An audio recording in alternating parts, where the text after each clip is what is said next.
யூதர்களின் மூலமா எத்தனையோ முயற்சிகளை சாத்தம் இயேசு கிறிஸ்து விரோதமாக செய்ய பயங்கரமா தூண்டினான்.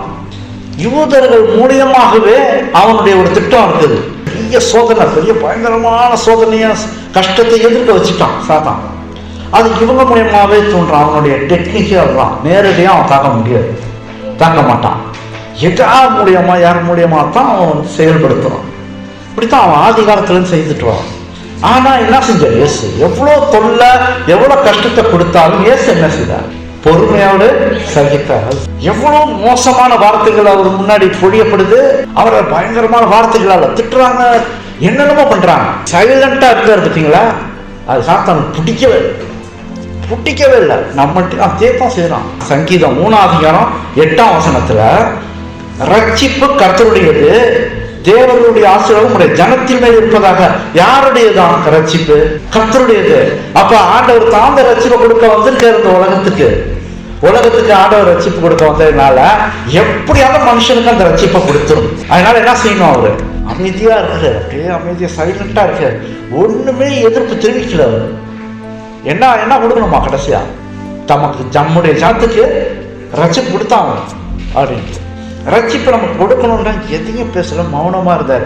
இந்த மௌனத்தை பத்தி பழைய ஏற்பாட்டில் எழுதியிருக்கா. அவர் மௌனமா இருந்தார் சொல்லப்பட்டிருக்கா தீர்க்க தரிசனமா. ஏசாயா 53:7 அவர் நெருக்கப்பட்டும் ஒடுக்கப்பட்டும் இருந்தார், ஆனாலும் தம்முடைய வாயை அவர் திறக்கவில்லை. போட்டிருக்கு பாருங்க முன்னாடியே. ஏசாயால வாயை திறக்கவில்லை. அரிக்கப்படும்படி கொண்டு போகப்படுகிற ஒரு ஆட்டுக்குட்டியை போலவும், தன்னை மயிர் கத்திரிக்கிறவனுக்கு முன்பாக சத்தமிடாதிருக்கிற ஆட்டை போலவும் அவர் தம்முடைய வாயை திறவாதிருந்தார். சொல்லப்பட்டுச்சு. என்னத்தான் பண்ணாலும் அவர் வாயை திறக்கல. இவ்வளவு நாளா பேசிட்டு இருந்தார்ல, சனகரின் சங்கத்துல வாயை திறக்கல பாருங்க. பாத்தீங்களா? ஏன்னா அவ்வளவு தூஷணமான வார்த்தைகள் பேசப்பட்டுச்சு அந்த இடத்துல. அவர் ஏவி விடுதா அவரை. அந்த கடைசி நேரத்துக்கு தன்னை ஒப்பு கொடுத்துட்டு மரணத்துக்கு தன்னை ஒப்பு கொடுக்க தீர்மானிச்சுட்டு கடைசி நேரத்துக்கு வர சாத்தானால முடியல. என்ன அது தன்னை ஒப்பு கொடுத்துக்கிட்டு இருக்காரு ஒரு பாட்டுக்கு, இது சரியில்லையா அப்படின்னு சொல்லிட்டு தூண்டுறான் அவரை. எப்படியாச்சும் அவரை வாய் வழியா ஏதாவது தப்பு சொல்லிடணும் இல்லையா? எதாச்சும் வாய் முடியா தவறு செஞ்சிடணும். கடைசி வரைக்கும் முயற்சி பண்றாங்க இயேசு கிறிஸ்து. அப்படிலாம் பண்றாங்க. அவரை சுற்றிலும் முறுமுறுப்பு, கேளிகைகள், கடுமையான வார்த்தைகள், தூஷணங்கள், ஏளனமாய் பேசுதல், கடுமையான சொற்கள்லாம் பேசப்பட்டுச்சு. நமக்கு அந்த வார்த்தைகள் எல்லாம் எழுதப்படல. என்ன பேசினாங்கன்ட்டு அந்த இடத்துல நின்று இருந்தா எப்படி இருந்திருக்கும் நமக்கே தெரியல. அவர் பாட்டுக்கு நிற்கிறார், அமைதியா நிற்கிறார், ஒன்றும் பேசாம நிற்கிறார். அவர் காதல் இதெல்லாம் விழுந்திருக்குமா இல்லையா? திட்டின வார்த்தைகள்லாம் விழுந்திருக்குமா இல்லையா? எல்லாத்தையும் அவர் கேட்டுட்டு இருக்காரு. அதே நேரத்தில் இன்னொரு சம்பவம் நடக்குது. என்ன? தேவதூதர்கள் நோட் பண்ணாங்க. யாரை நோட் பண்ணாங்க? பேசினா பாருங்க ஒரு தவணையா. ஜட்ஜ்மெண்ட் தீர்ப்பு, நியாய தீர்ப்பு வருது. சில நியாய தீர்ப்பு முந்தி கொள்ளும். அந்த சம்பவம் நடந்துச்சு. பயங்கரமா தண்டிக்கப்பட்டாங்க. அவர் மரித்த பிறகு காத்தான் எதிர்பார்த்தான். அவரால் முடியல, எதையாகிலும் மறுப்பேச்சு பேசி குற்றமுள்ளவரா ஆயிடுவாருன்னு நினைச்சான். அப்படின்னு எதிர்பார்த்தான். அவர் மீது என்ன, அவர் பாட்டுக்கு அமைதியா நிக்க இவனுக்கு என்ன ஆகும்? கட்டும் கோபம் வருதான் அவர் மேல. என்ன பாட்டுக்கு பேசாம இருக்காரு. இவ்வளவு தூண்டி விடுறோம், சுத்தி உள்ள ஜனங்க அத்தனை பேரும் தூண்டி விடுறோம், பாட்டுக்கு பேசாம அமைதியா இருக்காரு. ரொம்ப கோபமா ஆகிறோம். அதே சூழ்நிலை நமக்கு வரும்போது நாம மறைவாக அமைதியாக ஜாக்கிரதையோடு இருந்தா அவரை போல நம்ம இருப்போம், வெற்றி அடையும். பல விஷயத்துல பல சோதனையில வெற்றி அடையும். இல்லாட்டினா டப்பு நமக்கு கோவம் நம்மளும் பேசும்போது முடிஞ்சிருச்சு, அவன் போயிடுவான், அவன் வந்த வேலை முடிஞ்சிருச்சு, கடவுள் நோட் பண்ணிடுவார், நியாயத்திற்கு நோட் பண்ணிடுவார். புரியுதா உங்களுக்கு? இதுதான் சாத்தானுடைய தந்திரம், செயல் இதுதான். இங்கே ஆண்டவர் செய்ததை நம்ம ஃபாலோ பண்ணணும். அமைதியா இருங்க, பேசாம இருங்க. அதனால தான் ஆண்டவர் என்ன சொன்னார்? ஒரு கணத்தை வரைந்தா ஏன் சொல்றாரு? பொறுமையா இருந்து மறு கணத்தை காட்டுட்டு. நம்ம என்ன செஞ்சோம்? உடனே மறு கணத்தை எப்படி நீ எனக்கு அடிச்ச தான் வாங்கிக்கன்னு சொல்லி திருப்பி பதில் கொடுத்தாரு. அந்த சூழ்நிலை நமக்கு வரும்போது ஜாக்கிரதையா இருக்கு. இங்கே பிலாத்து கை கழுவிட்டான். பிலாத்து கை கழுவிட்டாரு. பொல்லாத ஜனங்களை யாரும் வெற்றி முழக்க இட்டு கொண்டு என்ன செய்யறாங்க? அவர் சிலுவையில் அறைய ஆட்சிக்கு போறாங்க. கை கழுவி நீங்களே பார்த்துங்க, ஜட்ஜ்மெண்ட் நீங்களே பண்ணுங்கன்னு சொல்லிட்டு கை கழுவிட்டு அதே நேரத்தில் என்ன செய்யறாங்க? இவங்க ஓகே ஜட்ஜ்மெண்ட் ஆயிடுச்சு, சிலுவையில் அறைய ஒப்பு கொடுக்க பட்டாயிட்டு யாரால? ரோம பேரரசால. பிடிச்சி இழுத்துட்டு போகும்போது சும்மா எடுத்துட்டு போனாங்க. அவரை ஆரவாரம், கூக்குரல், ஒரே கசப்பான வார்த்தை எல்லாமே நடக்குது. திடீர்னு அந்த ஆரவாரம் அப்படியே அவரை அழைத்து கொண்டு அப்படியே போயிட்டு இருக்கும்போது அந்த ஆரவாரம் கூக்குரல் நின்றுச்சான். ஏன் நினைச்சு? ஒரு காட்சியை பார்த்தோன்னா சைலண்ட் ஆயிட்டாங்க, பயந்துட்டாங்க. ஒரு காய்ந்து போன ஒரு மரம் பார்க்குறாங்க. அந்த காய்ந்து போன மரத்துக்கு கீழே பார்க்குறாங்க யூதாஸ்காரர் தூண்டுவர். மரத்தில் தான் தூக்கு போட்டுக்கிட்டான். அவன் வெயிட்டாக இருந்தான். அவன் நல்லா ஹைட்டாக பண்ணுறான். எல்லாம் சொல்கிறாங்க நல்லா ஹைட்டாக பாடியாக இருப்பான்.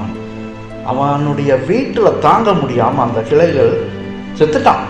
தூக்கு மாட்டி எப்போ செத்துட்டான்? கிளை உடைந்து கீழே விழுந்து கிடக்கான். கீழே விழுந்து கிடக்கிற காட்சியை பார்த்து அவங்க ஒரு பிரமிப்பாக பார்க்கல. நாய்கள் அவனோட மாம்சத்தை தின்னுட்டு அங்கே உள்ள நாய்கள், அதாவது தாங்க முடியாமல் உடைந்து அது கீழே விழுந்துருச்சு. கடிச்சு குதறப்பட்ட நிலையில இருந்துச்சான் அவனுடைய உடல். நாய்கள்லாம் தின்னுட்டு இருந்துச்சு. ஏற்கனவே ஒருத்தவங்களுக்கு வந்திருக்கு அதே மாதிரி சூழ்நிலை. பைபிளில் நாய் கடித்து குதறுது.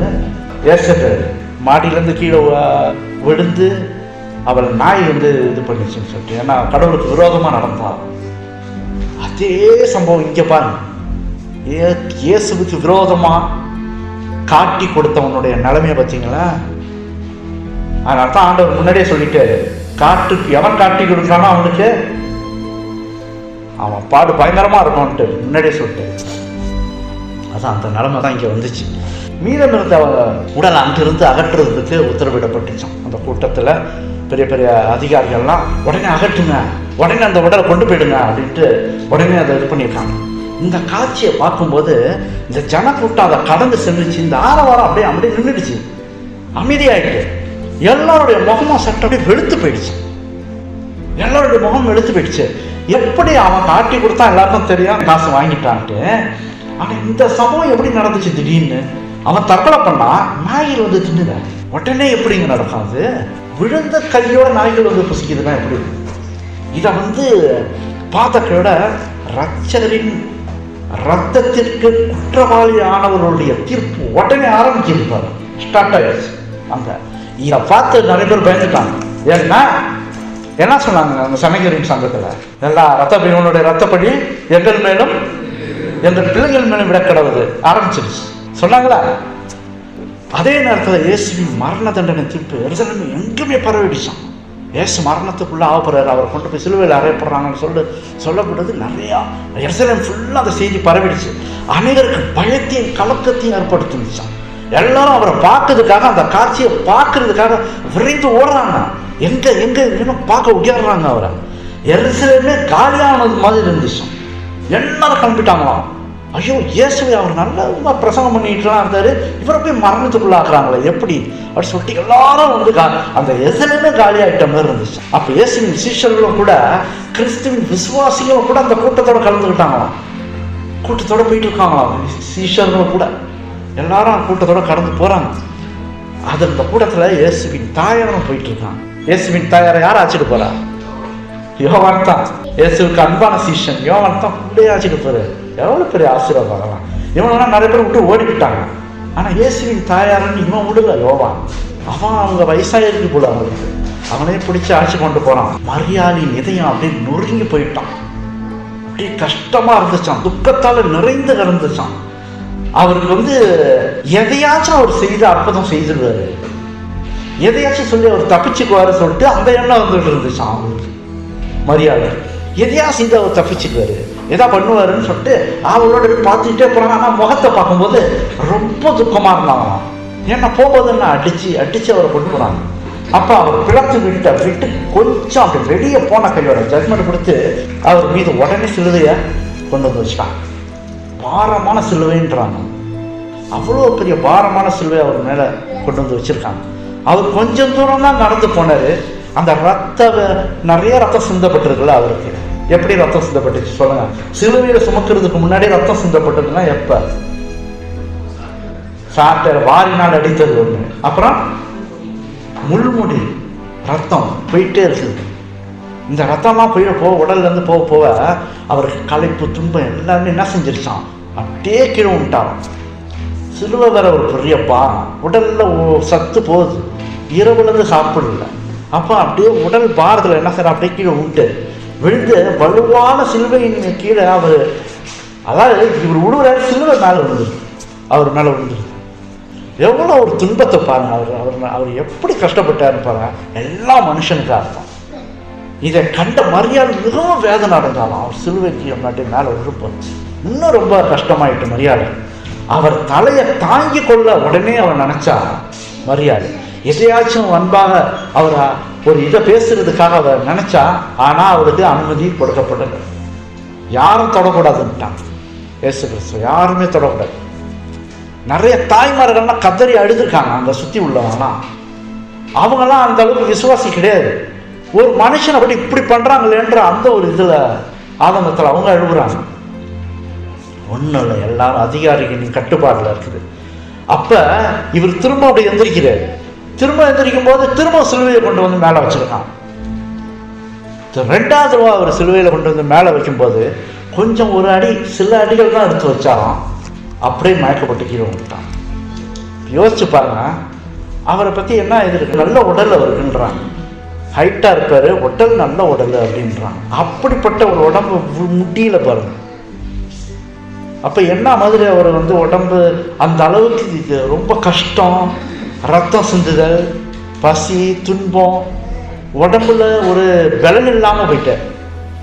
ஒரு சிலுவை தூக்க முடியாமல் கஷ்டப்பட்டுட்டு போகிறார். அவர் தோளில் திரும்ப வைக்கும்போது வேகமாக கூட செல்ல முடியல, சில அடிகள் எடுத்து வச்சார், மயக்கம் போட்டு கீழே விட்டார். உடனே சுற்றி உள்ள ஜனங்கள்லாம் அப்படி எட்டி எட்டி பார்த்துட்டு அவ்வளோதான் செத்துட்டாருன்னு ஒரே முக்குறல். எல்லாரும் சுற்றி உள்ள ஜனங்கள்லாம் செத்துட்டாரு, போயிட்டு முடிஞ்சிருச்சு அவர் அப்படின்னு சொல்லிட்டு எல்லாரும் சொல்லியிருக்காங்க. பிறகு திரும்பவும் அப்படின்னு நினைவு வருது. அவர் திரும்பவும் நினைவு வந்து இதுக்கு மேலே அவரால் முடியாதுன்னு சொல்லிட்டு அந்த அதிகாரிகள் எல்லாம் பார்த்தாங்க. இதுக்கு மேலே அவரால் ஒன்றும் செய்ய முடியாது. அப்போ யாராவது அந்த சிலுவையை சுமக்க ஒரு ஆள் தேடுறாங்க. யார் அது? எதிர்க்க வர்றார் ஒருத்தர். யார் அவர்? சீமோன்ற ஒரு சிறையனாகிய சீமோன் ஒருத்தர் வர்றார், எதிர்க்க வர்றாரு. அவன் நடந்தவன் தானே அந்த சீமோன் என்பவன். இந்த சீமோனுடைய ஒரு பெரிய ஒரு கதை இருக்குது. ஆனால் ஒரு சில வார்த்தைகள் மட்டும் சொல்கிறேன். சீமோனுடைய பிள்ளைகள் இயேசு கிறிஸ்துவோடைய விசுவாசிக்கிறோம். ஆனால் சீமோனுக்கு இயேசு கிறிஸ்துவ எந்த கான்டாக்டும் கிடையாது,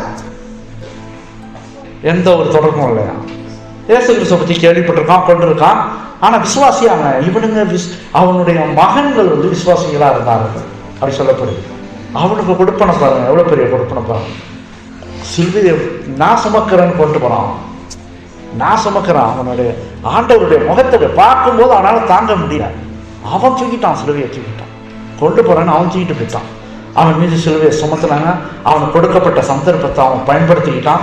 எல்லாம் சொல்லியிருக்கலாம்னா, என்னது யார் பெரிய குற்றவாளியுடைய சிலுவையை கொண்டு போய் ஏட்ட நீங்கள் கொடுக்குறீங்க, நிராகரிச்சிருக்கலாம். அவன் தூக்கி சுமந்து அவன் கொண்டு போயிட்டான். இயேசுவின் சிலுவையை அவன் கல்வாரி வரைக்கும் அப்படி சுமந்து கொண்டு போனான். இயேசு கீழே விழுந்த போது அநேக ஸ்திரீகள் அந்த காட்சியை பார்த்து அழுதாங்க. அவங்க மேசியாவாக இருக்கிறான் என்ற அழுவில், அவர் மேசியாவாக இருக்கிறார் என்ற அவர்கள் அழுகை இல்லை. ஒரு மனுஷனை போட்டு கஷ்டப்படுத்துறாங்களேன்ற ஒரு இறக்கத்தினால்தான் அவங்க அழுகுறாங்க. ஆனால் அந்த அழுவுறத இயேசு கிறிஸ்து பார்த்து என்ன சொன்னார்?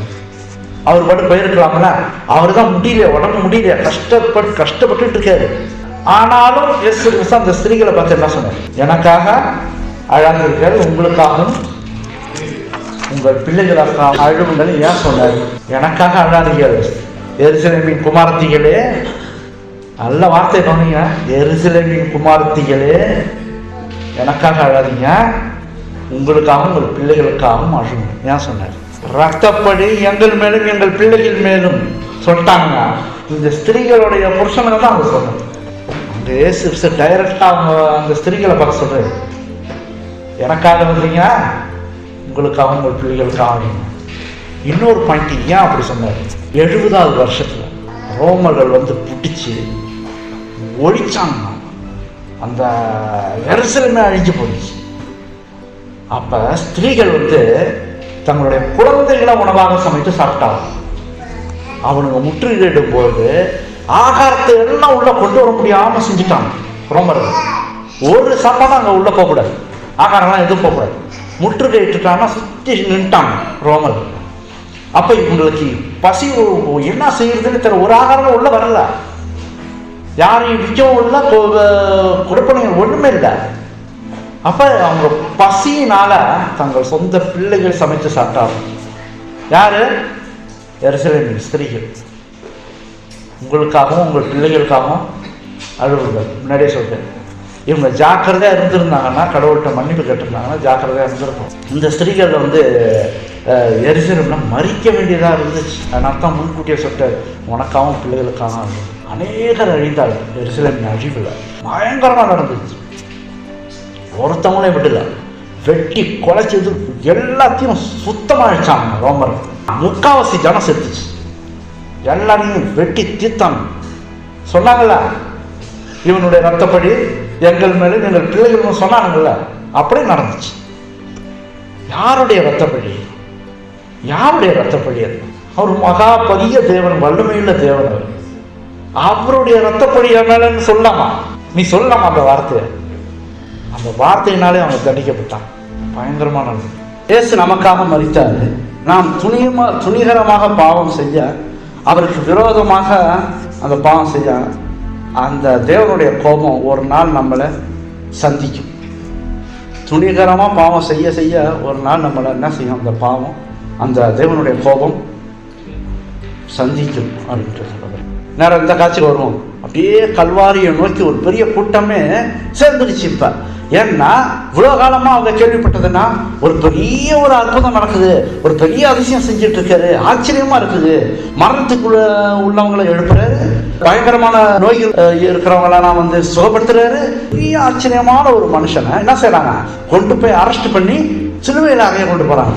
அப்போ அந்த எருசலேம் முழுக்க இந்த சம்பவம் சுற்றி பரவும் போது அந்த எருசலேமே காலி ஆனது மாதிரி எல்லாரும் அங்கே வந்தாங்க பார்க்கறது. இந்த காட்சி பார்க்க வந்திருக்கிறாங்க. அவர் கல்வாரி சிலுவையை எல்லாமே பார்க்கணுன்றதுக்காக அது நடக்குது. சுற்றி உள்ள அத்தனை ஜனங்களும் நீ பார்க்கணும் அந்த காட்சி. உனக்காக ஒவ்வொருத்தவனுக்காக ஆண்டவர் மரிச்சார். நீ அப்ப நமக்கு என்ன, இன்னைக்கு என்ன, யாரை பார்க்கணும்? நம்ம கல்வாரி நோக்கி தான் பார்க்கணும். எதற்காக அவர் நமக்கு மரிச்சார்? எதற்காக அவர் நமக்கு சிலுவையில் அறையப்பட்டார்? இது அந்த ஜனங்க பார்க்கணுங்கிறதுக்காகவே அந்த சம்பவம் முழுவதுமாக பரப்பப்பட்டது. எங்க பார்த்தாலும் எல்லா ஜனங்களும் அதே போல பார்த்து நின்றுட்டாங்க அந்த இடத்துல.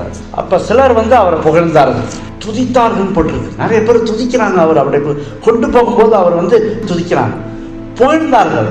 சில பேர் அவரால் சுகம் பெற்றவர்கள், அவரால் உயிர் தெழுப்பப்பட்டவர்களா, இவருக்கு ஏன் இந்த தண்டனை வந்ததுன்னு கேட்கிறாங்க.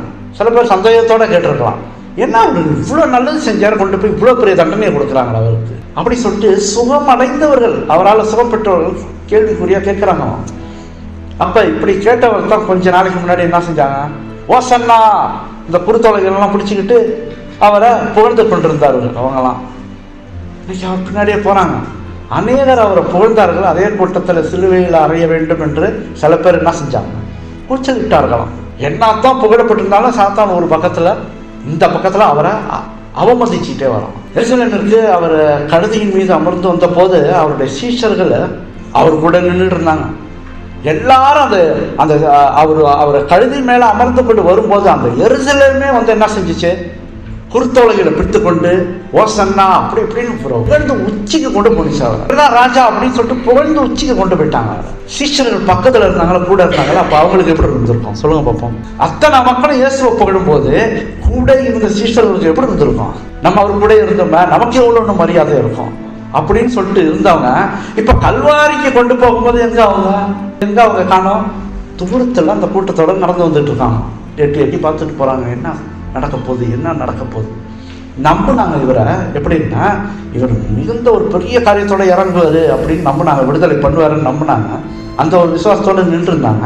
இன்னைக்கு அவர் நேரம் காலம் நெருங்கி வந்துருச்சு, தம்மை ஒப்பு கொடுக்கிற காலம் வந்துருச்சு.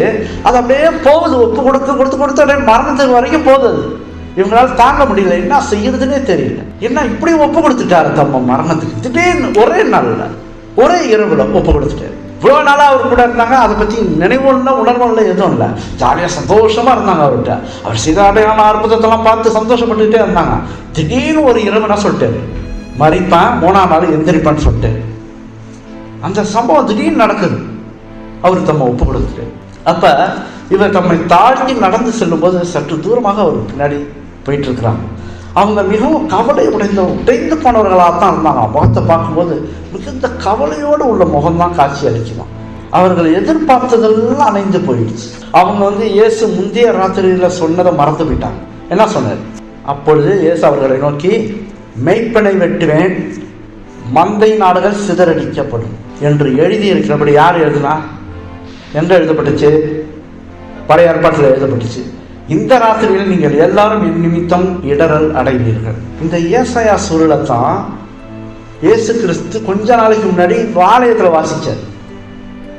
அதுக்கு அவர் வாசிக்கிறதுக்கு முன்னாடி யார் வாசிச்சுட்டு இருந்தாங்க? யூதர்கள் வாசிச்சுட்டு இருந்தாங்க. உங்கள்கிட்ட இருக்குல்ல அந்த சரித்திரத்தின் சுருள் உங்கள்கிட்ட இருக்குல்ல, எத்தனை தடவை நீங்க படிச்சிருக்கீங்க. அதற்கு உடையவரே அதையே படிச்சு காட்டுறாரு. இது என்னை குறிச்சு தான் சொல்லுது. அப்ப கூட அது உணர்வு இல்லாம போயிட்டாங்க. இல்ல, எந்த அளவுக்கு உணர்வு இல்லை பாருங்க. அவங்களுக்கு தெளிவா காட்டப்படுது, அவர் தான் இவர் அப்படின்னு காட்டப்படுது. அப்ப கூட அவங்க உணர்வு இல்லாமல் போய்விட்டாங்க. இங்க பாருங்க, ராத்திரி, முந்தைய நாள் ராத்திரி, அப்ப கூட சொல்றாரு இயேசு கிறிஸ்து, இன்று மெய்ப்பனை வெட்டுவேன், மந்தை நாடுகள் சிதறடிக்கப்படும் சொன்னது எழுதி இருக்குதா, இன்னைக்கு ராத்திரி அது நடக்கும் அப்படின்னு சொன்னது கூட மறந்துட்டாங்க. அன்னைக்கு ராத்திரி நடந்ததா இல்லையா? அரெஸ்ட் பண்ணும்போது என்ன ஆயிட்டாங்க? ஓடிட்டாங்க, விட்டுட்டு ஓடிட்டாங்க. மெய்ப்பனை வெட்டுவேன், ஆடுகள் சிதறடிக்கப்பட்டுச்சு. பயங்கரமா இருக்கு பாருங்க சம்பவம்லாம். இருந்தாலும் ஒரு சிறு எதிர்பார்ப்பு அவங்களுக்கு இருந்துச்சான். அவர் எப்படியாவது கடைசி நேரத்தில் எதையாவது எதிரிகளிடத்திலிருந்து தம்மை விடுவித்துக் கொள்வாரு அப்படின்னு சொல்லிட்டு ஒரு எதிர்பார்ப்போடு போயிட்டே இருக்கான் கூட. அந்த சிலுவை அறையிற நேரம் வரைக்கும் தண்டனை நிறைவேற்றப்படுற இடத்துக்கும் வந்துட்டாங்க. சிலுவையில அறையப்படுற இடத்துக்கும் வந்துட்டாங்க. மற்ற 2 கல்லரும் அப்படியே முரண்டு பிடித்தார்கள் போட்டிருக்கு. ஒரு கல்லனை கொண்டு சிலுவையில் அறையும் போது அவங்க அப்படியே தம்மை ஒப்பு கொடுத்ததா இருந்தே இல்லையா? எப்படி ஒப்பு கொடுப்பாங்க? சிலுவையில் அப்படியே படுக்க போட்டு அவனை ஆணியில் அடிக்க போறாங்கன்னா எவனுக்கு பிடிக்கும்? முரண்டு பிடித்தார்கள் போட்டிருக்கு 2 கல்லர்கள். முடியாதுன்னு சொல்லிட்டு அவன் கையை பிடிச்சி வச்சு அவன் ஆணியை பிடிச்சி அடிச்சிருக்காங்க அவனோட. இயேசு என்ன செய்றாரு? ஒரு முரண்டு பிடிக்கல, அவனுங்க கையை வைக்கணும்னா இவர் வச்சுட்டாரான். இந்த காட்சியை பார்த்த மரியாதை இதயம் மிகவும் மோசமா போயிட்டான், நொறுங்கி போயிடுச்சான். அந்த மரியாதை அங்கே பக்கத்துல தான் பார்த்துட்டு இருக்காங்க. மிகவும் நொறுங்கி போனவன் அப்படியே அழுது புலம்பிட்டு ஒரு மாதிரி கவலையோடு பார்த்துட்டு இருக்காங்க அந்த காட்சியை. அந்த 2 கரங்களும் அப்படியே விரிக்கப்பட்டத உடனே அந்த கரங்கள் விரிக்கப்பட்ட கையோட ஒரு சுத்தியிலும் 3 ஆணிகள் கொண்டு வச்சுட்டாங்க. அந்த ஆணி கைகளில் அடிக்கப்படும் போது சீஷர்களுக்கும் மரியாளுக்கும் இதயம் நொறுங்கி போயிட்டுன்றாங்க. அந்த ஆணி அடிக்கும் போது அந்த காட்சியை நேரில் பார்த்துட்டு இருக்காங்க, பக்கத்தில் பார்த்துட்டு இருக்காங்க. நொறுங்கி போனவர்களாக போயிட்டாங்க. ஐயோ புலம்புறாங்க அவங்க. மரியா மயக்கம் போட்டே விழுந்துட்டான் அவன் மரியா. அப்பதான் யாரு அழைத்து கொண்டு போயிட்டா? யோவான் என்ன செஞ்சிட்டாரு? அவங்கள கொண்டு போய் கொஞ்சம் தூரமா கொண்டு போய் வச்சுட்டு, காட்சியை பார்க்கக்கூடாது, மயக்கம் போட்டாங்க, அவங்களால முடியலன்று தெரியுது. அவர் துன்பப்படுறாரு. இந்த ஆணி அடிக்கப்பட்டு ரத்தம் சிந்திட்டு இருக்குது. ஆனா அவர் வாயில எந்த முறுமுறுப்பும் இல்லை. அவர் வாயில எந்த முறுமுறுப்பும் எந்த எதிர்ப்பும் இல்லை. எந்த வார்த்தையும் சொல்லலை. ஏன் அப்படி பண்றீங்க அப்படி எந்த வார்த்தையும் சொல்லலை. அமைதியா அவர் தம்மை ஒப்பு கொடுக்கிறார். நெற்றியிலிருந்து பெரிய வேர்வையா சிந்துதான் அவர். வேர்வை நெற்றியிலிருந்து சிந்து. அவர் முகம் வெளுத்து போயிட்டு. வெளுத்து போறது எப்படி வருது? எதனால வருது? ரத்தம் போக போக முகம் வெளுத்து போயிட்டே இருக்கு. எந்த கரமும் அந்த வேர்வையை துடைக்க வரல. ரொம்ப கொடுமை, கஷ்டமா இருக்கு. அவர் அங்க சிலுவையில் அறையப்பட்டு வேதனைப்பட்டு முகத்திலெல்லாம் அந்த வேர்வை சிந்தி கொண்டிருக்கும் பொழுது ஒரு கரம் கூட துடைக்கும். எந்த தேற்றுதலான வார்த்தைகள் கூட யாரும் அந்த கிட்டைக்கு சொல்ல முடியல. தனியா அதை சுமக்க வேண்டும். இத்தனை கூட்டம் இருந்துச்சு. சொந்த சீஷர்களும் இருந்தாங்க, எல்லாரும் இருந்தாங்க கூட்டம். ஒரு தேற்றுதலான வார்த்தையும் இல்லை, எந்த ஒரு ஆறுதலும் இல்லாமல் இருந்துச்சு. தனியா சுமந்தார், தனியா பாடுகளை பட்டார். இந்த பாடுகளை அவர் அனுபவித்துக் கொண்டு மிகுந்த வேதனையோடு கடும் துன்பத்தோடு ஒரு வார்த்தை சொல்றாரு. கடவுள்கிட்ட ஜெபம் பண்றாரு. என்ன இந்த பக்கம் கொடுமை, அவனுங்க கஷ்டப்படுத்திட்டு இருக்காங்க. நமக்கு மனிதர்களுக்குள்ள பெரிய ஒரு பாடம், சரியான ஒரு பெரிய பாடம். அவனோட எதிர்த்தோ அவனோட திட்டியோ அவனோட எந்த தகாத வார்த்தைகளோ எதுவுமே சொல்லாம டைரக்டா பிதாவிட்ட வென்றாரு. பிதாவே, இவர்களுக்கு மன்னி, தாங்கள் செய்கிறது இன்னதென்று அறியாதிருக்கிறார்களே. ஒரு தேவகுமாரனையே, ஒரு தேவனையே சிலுவையில் அறையிறாங்கள, அவரை பாவின்னு சொல்லிட்டு நியமிக்கிறானுங்கள. எப்படி இருக்கும்? பரிசுத்தமான ஒருத்தரை பாவின்னு சொல்றீங்க, அந்த தண்டனை அதுக்குரியது தானே. இவன் பாவம் செஞ்சான், பெரிய தப்பு பண்ணிட்டான் சொல்லிட்டு தானே செய்யறாங்க. பேர்பட்ட ஒரு பரிசுத்தமான தேவனையே நீ ஒரு பாவின்னு சொல்லி சிலுவையில் அறையிறிய. அறியாம செய்யறாங்க. அப்படிதான் இவங்களுக்கு தெரியல, என்னன்னு தெரியல. ஒரு காட்சியை மாத்திரம் பார்த்துருந்தாங்கன்னா, அவங்க பரலோகத்துல இயேசு கிறிஸ்து நிக்கிறத பார்த்துருந்தாங்கன்னா, சிங்காசனத்துல உட்கார்ந்து இருந்தா ஒரு காட்சியை பார்த்தோம்னா இவங்க என்ன செஞ்சிருப்பாங்க? நட்டிக்கு அல்லது ஓடி இருப்பாங்க, அந்த இடத்துல நின்று இருக்க மாட்டாங்க. இத்தனையும் உனக்காக செஞ்சா நீ ஏன் அதை பயன்படுத்திக்கல? நீ ஏன் அது வழியில் நீ போகாத போயிட்ட? நான் சொன்னதுபடி நடக்காம போயிட்ட. உனக்காக தானே இவ்வளோ பாடுகளை நான் பட்டேன். நீ ஏன் என்னை அவமதிச்ச? அதான் நியாயத்திற்பவர். அவரது 2ஆம் வருகையில அவரை குத்தினவர்கள் அவரை பார்த்து புலம்புவார்கள் போட்டி.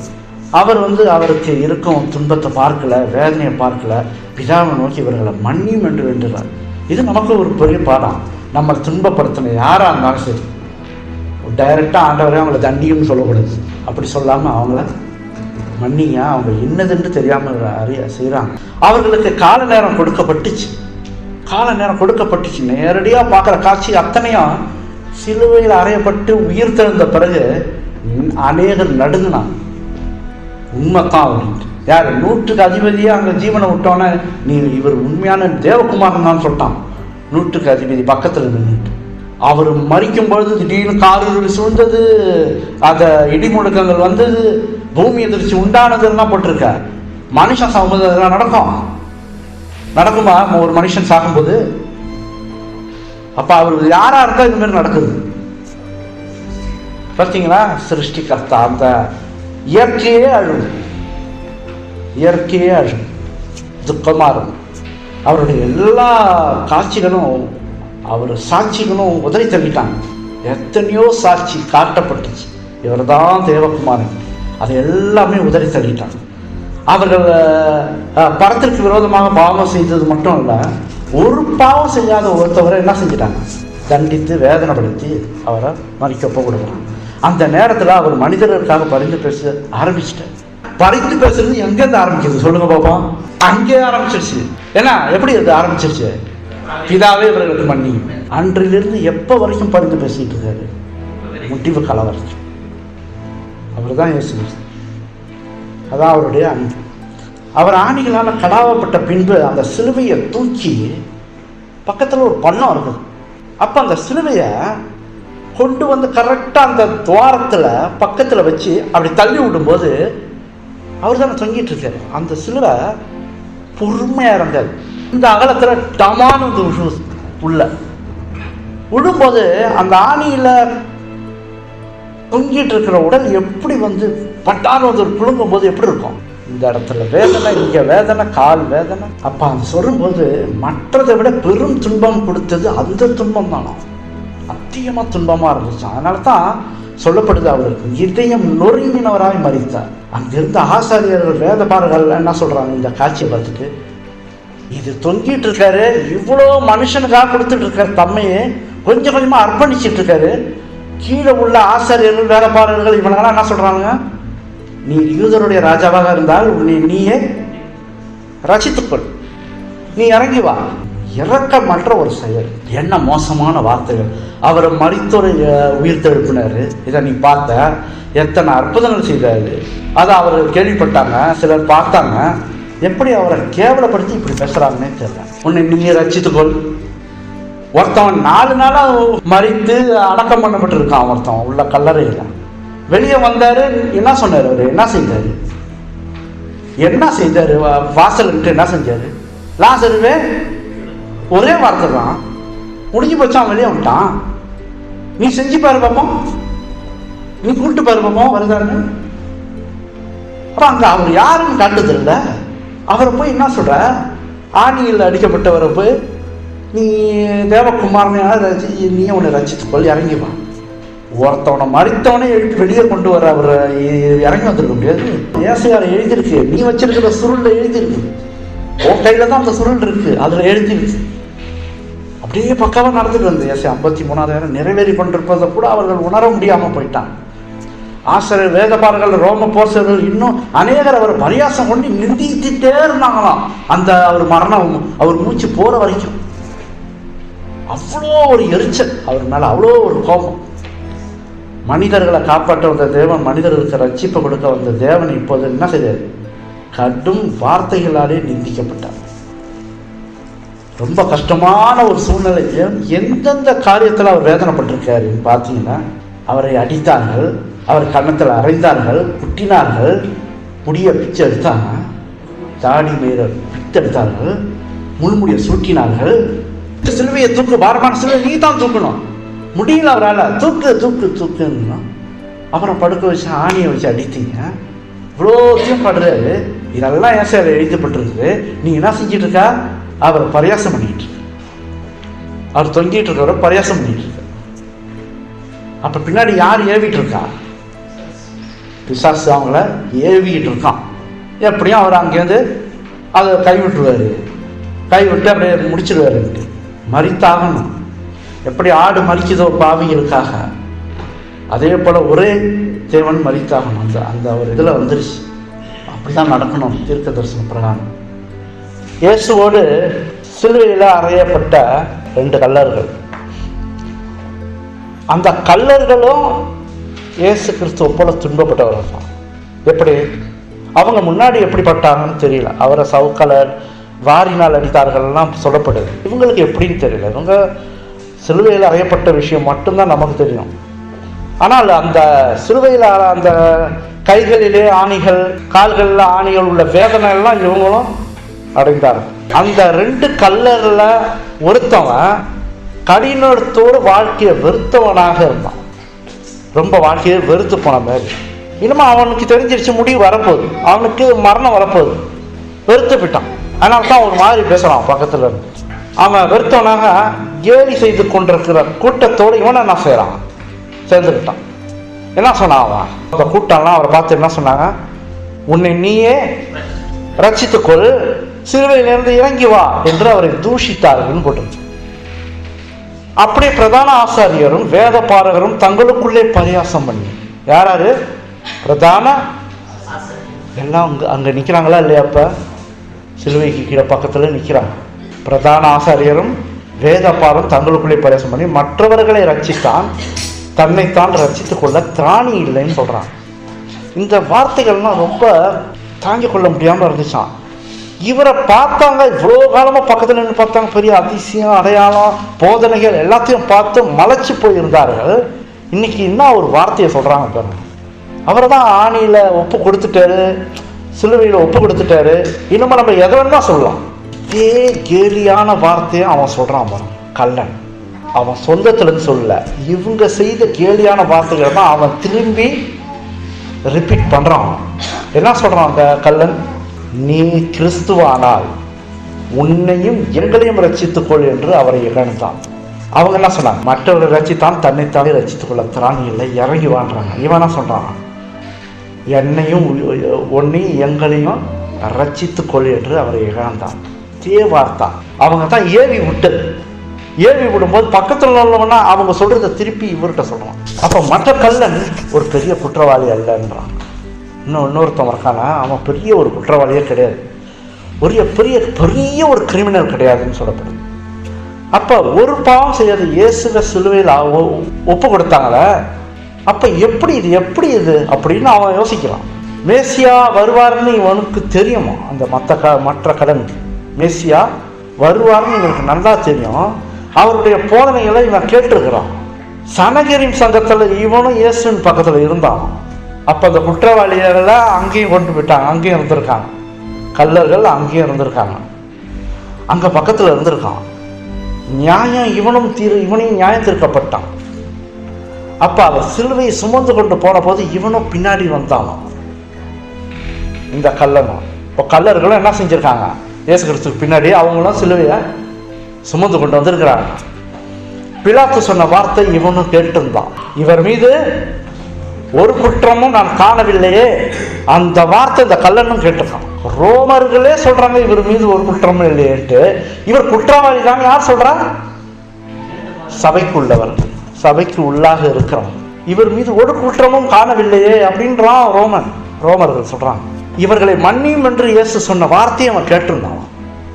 துன்பப்படும் போது, கஷ்டப்படும் போது, அங்கேயிருந்து சிலுவையில் தொங்கிட்டு இருக்கும்போது, ஆண்டவரே இவர்கள் அறியாமல் செய்கிறாங்க, பிதாவே இவர்கள் மன்னியும். இந்த வார்த்தையும் அந்த கல்லன் கேட்டான். அப்போ என்ன யோசிப்பான் கல்லன் இவரை பார்த்து? இவருடைய அந்த சனகரின் சங்கத்திலிருந்து இவரை எப்படிப்பட்டவர், என்ன ஜட்ஜ்மெண்ட் வருது, இவர் என்ன செய்தாரு? அமைதியாக இருந்துகிட்டு இருக்காரு, தன்னையும் உப்பு கொடுத்துட்டு இருக்காரு. குழம்புது எல்லாருக்கும். என்ன நம்ம மனிதர்களாக இருந்தால் எல்லாம் எதிர்த்து போராடுவோமா? ஒன்றுமே செய்யாமல் மெதியா அப்படியே அமைதியாக இருக்காரு. கடைசி நேரத்தில் கூட இவர்களை மன்னியும் ஆண்டவர் சொல்கிறாரு அப்படின்னு இந்த கல்லன் யோசித்து பார்க்குறான். அப்போ அவன் தன் மனதில் என்ன நினச்சிக்கிட்டான்னா, இவர் உண்மையாக, இந்த இயேசு உண்மையாக இவர் தேவகுமாரன் தான் அப்படின்னு சொல்லிட்டு அவன் மனதில் இருந்ததுனால தான் பக்கத்தில் இருந்த கல்லனை கடிந்து கொண்டான். அவன் முழுவதுமாக ஏற்றுக்கிட்டான். அவன் பார்த்தான், எல்லாத்தையும் நடவடிக்கைகள்லாம் பார்க்குறான். ஆரம்பத்தில் சனகரின் சங்கத்திலும் பார்த்துட்டான். இவர் உண்மையான மேசியா தான், தேவகுமாரன் தான் சொல்கிறத அவன் ஏற்றுக்கிட்ட கையோட அப்படி நேரம் அவன் பக்கத்தில் திரும்பினான். யார்? அவர் இப்போ சொன்னார் கொஞ்ச நேரத்தில், என்னையும் எங்களையும் உன்னைய ரசித்து கொள்ளுன்னு சொன்னான் ஒருத்தவனை. அவன் பார்த்தான். இப்போ திரும்பி பார்த்துட்டு அவனை கடித்து கொள்றான். என்ன சொல்றான்? நீங்க ஆக்கினைக்குட்பட்டவனா இருந்தும் தேவனுக்கு பயப்படுறது இல்லையா? இந்த வார்த்தையெல்லாம் நல்லா ஆராய்ச்சி பாருங்க. யாரை குறிப்பிட்டு சொல்றான்? தேவனுக்கு பயப்படுது இல்லையா? இங்க வேற தேவனை சொல்றதுக்கு வாய்ப்பு இல்லையா? இந்த ஆக்கினைக்கு உட்பட்டவனாய் இருந்தும் நீ தேவனுக்கு பயப்படுகிறது இல்லையான்னு கேட்கிறான். ஒரு கல்லன் அறிக்கை விடுறான் பாருங்க தேவனுக்கு. நாமும் நியாயப்படி தண்டிக்கப்படுகிறோம். நம்ம குற்றவாளி திருத்துட்டாங்க, நம்ம நியாயப்படி தண்டிக்கப்படுகிறோம். நாம் நடப்பித்தவைகளுக்கு தக்க பலனை அடைகிறோம். இவரோ தகாதது ஒன்றையும் நடப்பிக்கவில்லையே என்று அவனை கடிந்து கொண்டான்.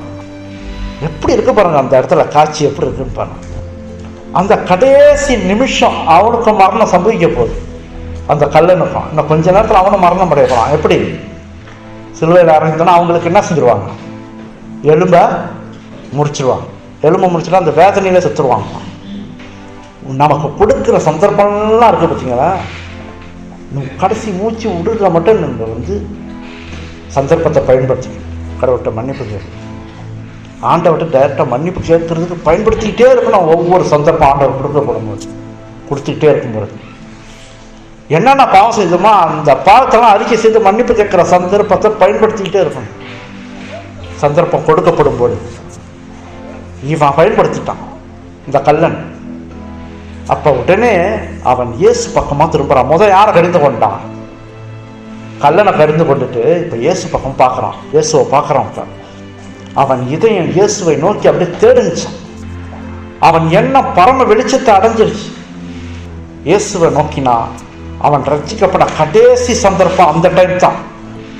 ஏன்னா அவரு உயிர் தழுவப்படுறாரு. இவன் எப்போ உயிர் தழுவான்? ஜட்ஜ்மெண்ட்ல தான் உயிர் தழுவான். புரியுதா? அவர் உயிர் தழுவாரு. இன்னும் 3 நாள் அவர் உயிர் தழுவாரு. இவன் போறான். முடிய போகுது இவன் கதை. கடைசி சந்தர்ப்பம் இவனுக்கு.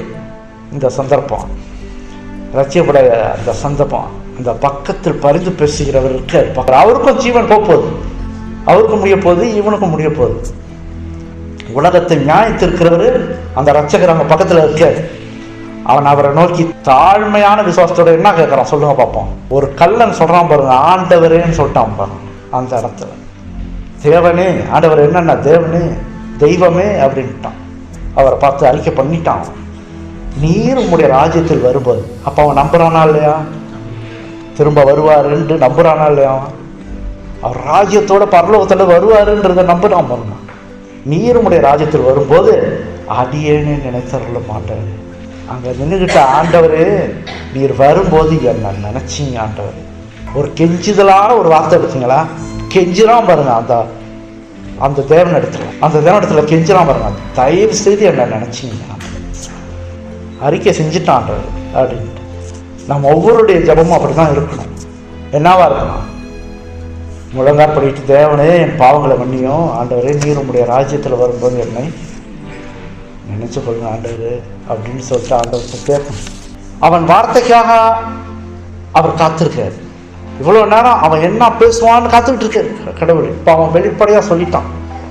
அவன் உள்ளத்துல போராடுது, ஆண்டவரோட இணையுது, எல்லாம் இருக்குது, ஓகே.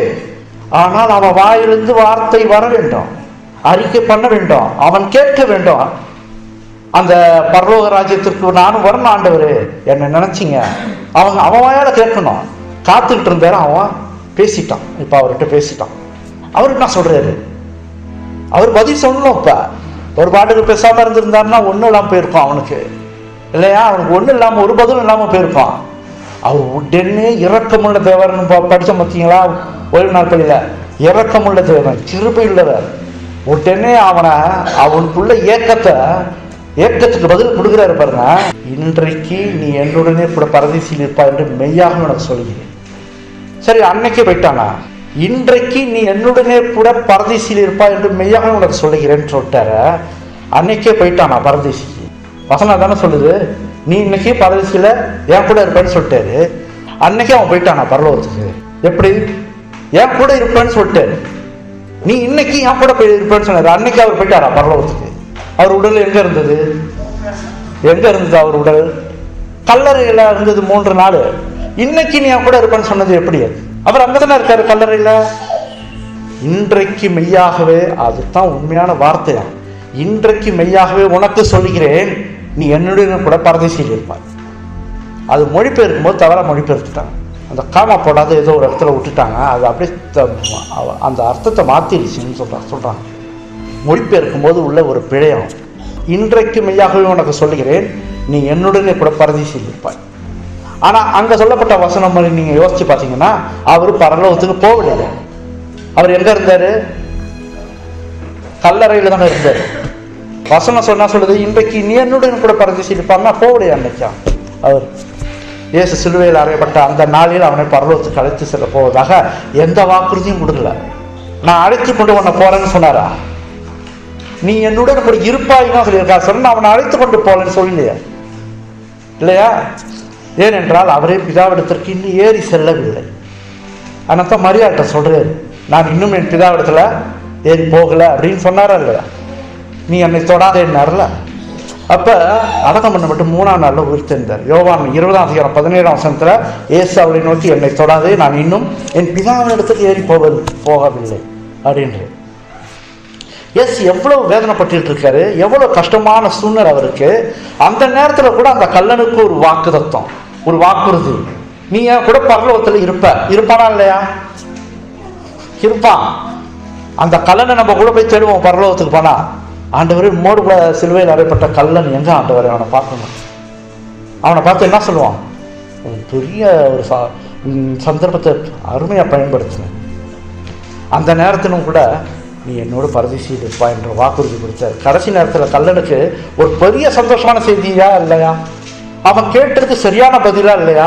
நீ வரும்போது என்னை நினைவு கூறுன்னு நீ கேட்குறான், நீ அப்படி நீ இருப்பேன்ட்டு வர சொல்லிட்டு சந்தோஷமான செய்தி. ஏன்னா அந்த கல்லன் தன் கடைசி நேரத்தில் அவர்கிட்ட கேட்டான், உங்களுடைய ராஜ்யத்தில் நினைச்சு கொள்ளுங்க அப்படின்னு. அவனுக்குள்ள இப்போ சமாதானம் வந்துச்சு. ஒரு அதிகாரப்பூர்வமான ஒரு வாக்கு தேவனிடத்திலிருந்தே வந்துருச்சு. இந்த வாக்குல ஒரு நிச்சயம் இருக்குது. அது உண்மை. அதுல எந்த ஒரு மனுஷன் போல உள்ள வார்த்தை அல்ல. அது தேவனிடத்திலிருந்து நேரடியான வந்த வார்த்தை. அது பாவிகளை ரட்சிக்கவே உலகத்துல வந்தாரா இல்லையா? வந்தாரா? அவர் கடைசி நேரத்துல கூட ஒரு பாவி ரட்சிக்கப்பட்டான் தான். கடைசி நேரத்துல கூட புரிதா உங்களுக்கு? வந்த காரணம் என்னன்னு ஆண்டவர் கடைசி நொடியில கூட ஆண்டவர் ஒருத்தவனையும் விடல. எவன் மனம் திருந்தி மன்னிப்பு கேட்கணும்னா உடனே ரட்சிப்பு கொடுக்குறாரு. அதே யூதாசை பாருங்க, தெரியும் அவனுக்கு நான் ஒரு ஒரு ஒரு குற்றமில்லாத ஒருத்தவரை காட்டி விட்டேன்னு மனம் பதறுது. ஆனா பதறது என்ன செஞ்சுட்டான்? அவன் அறிக்கை பண்ணாத போயிட்டான். அறிக்கை பண்ணல.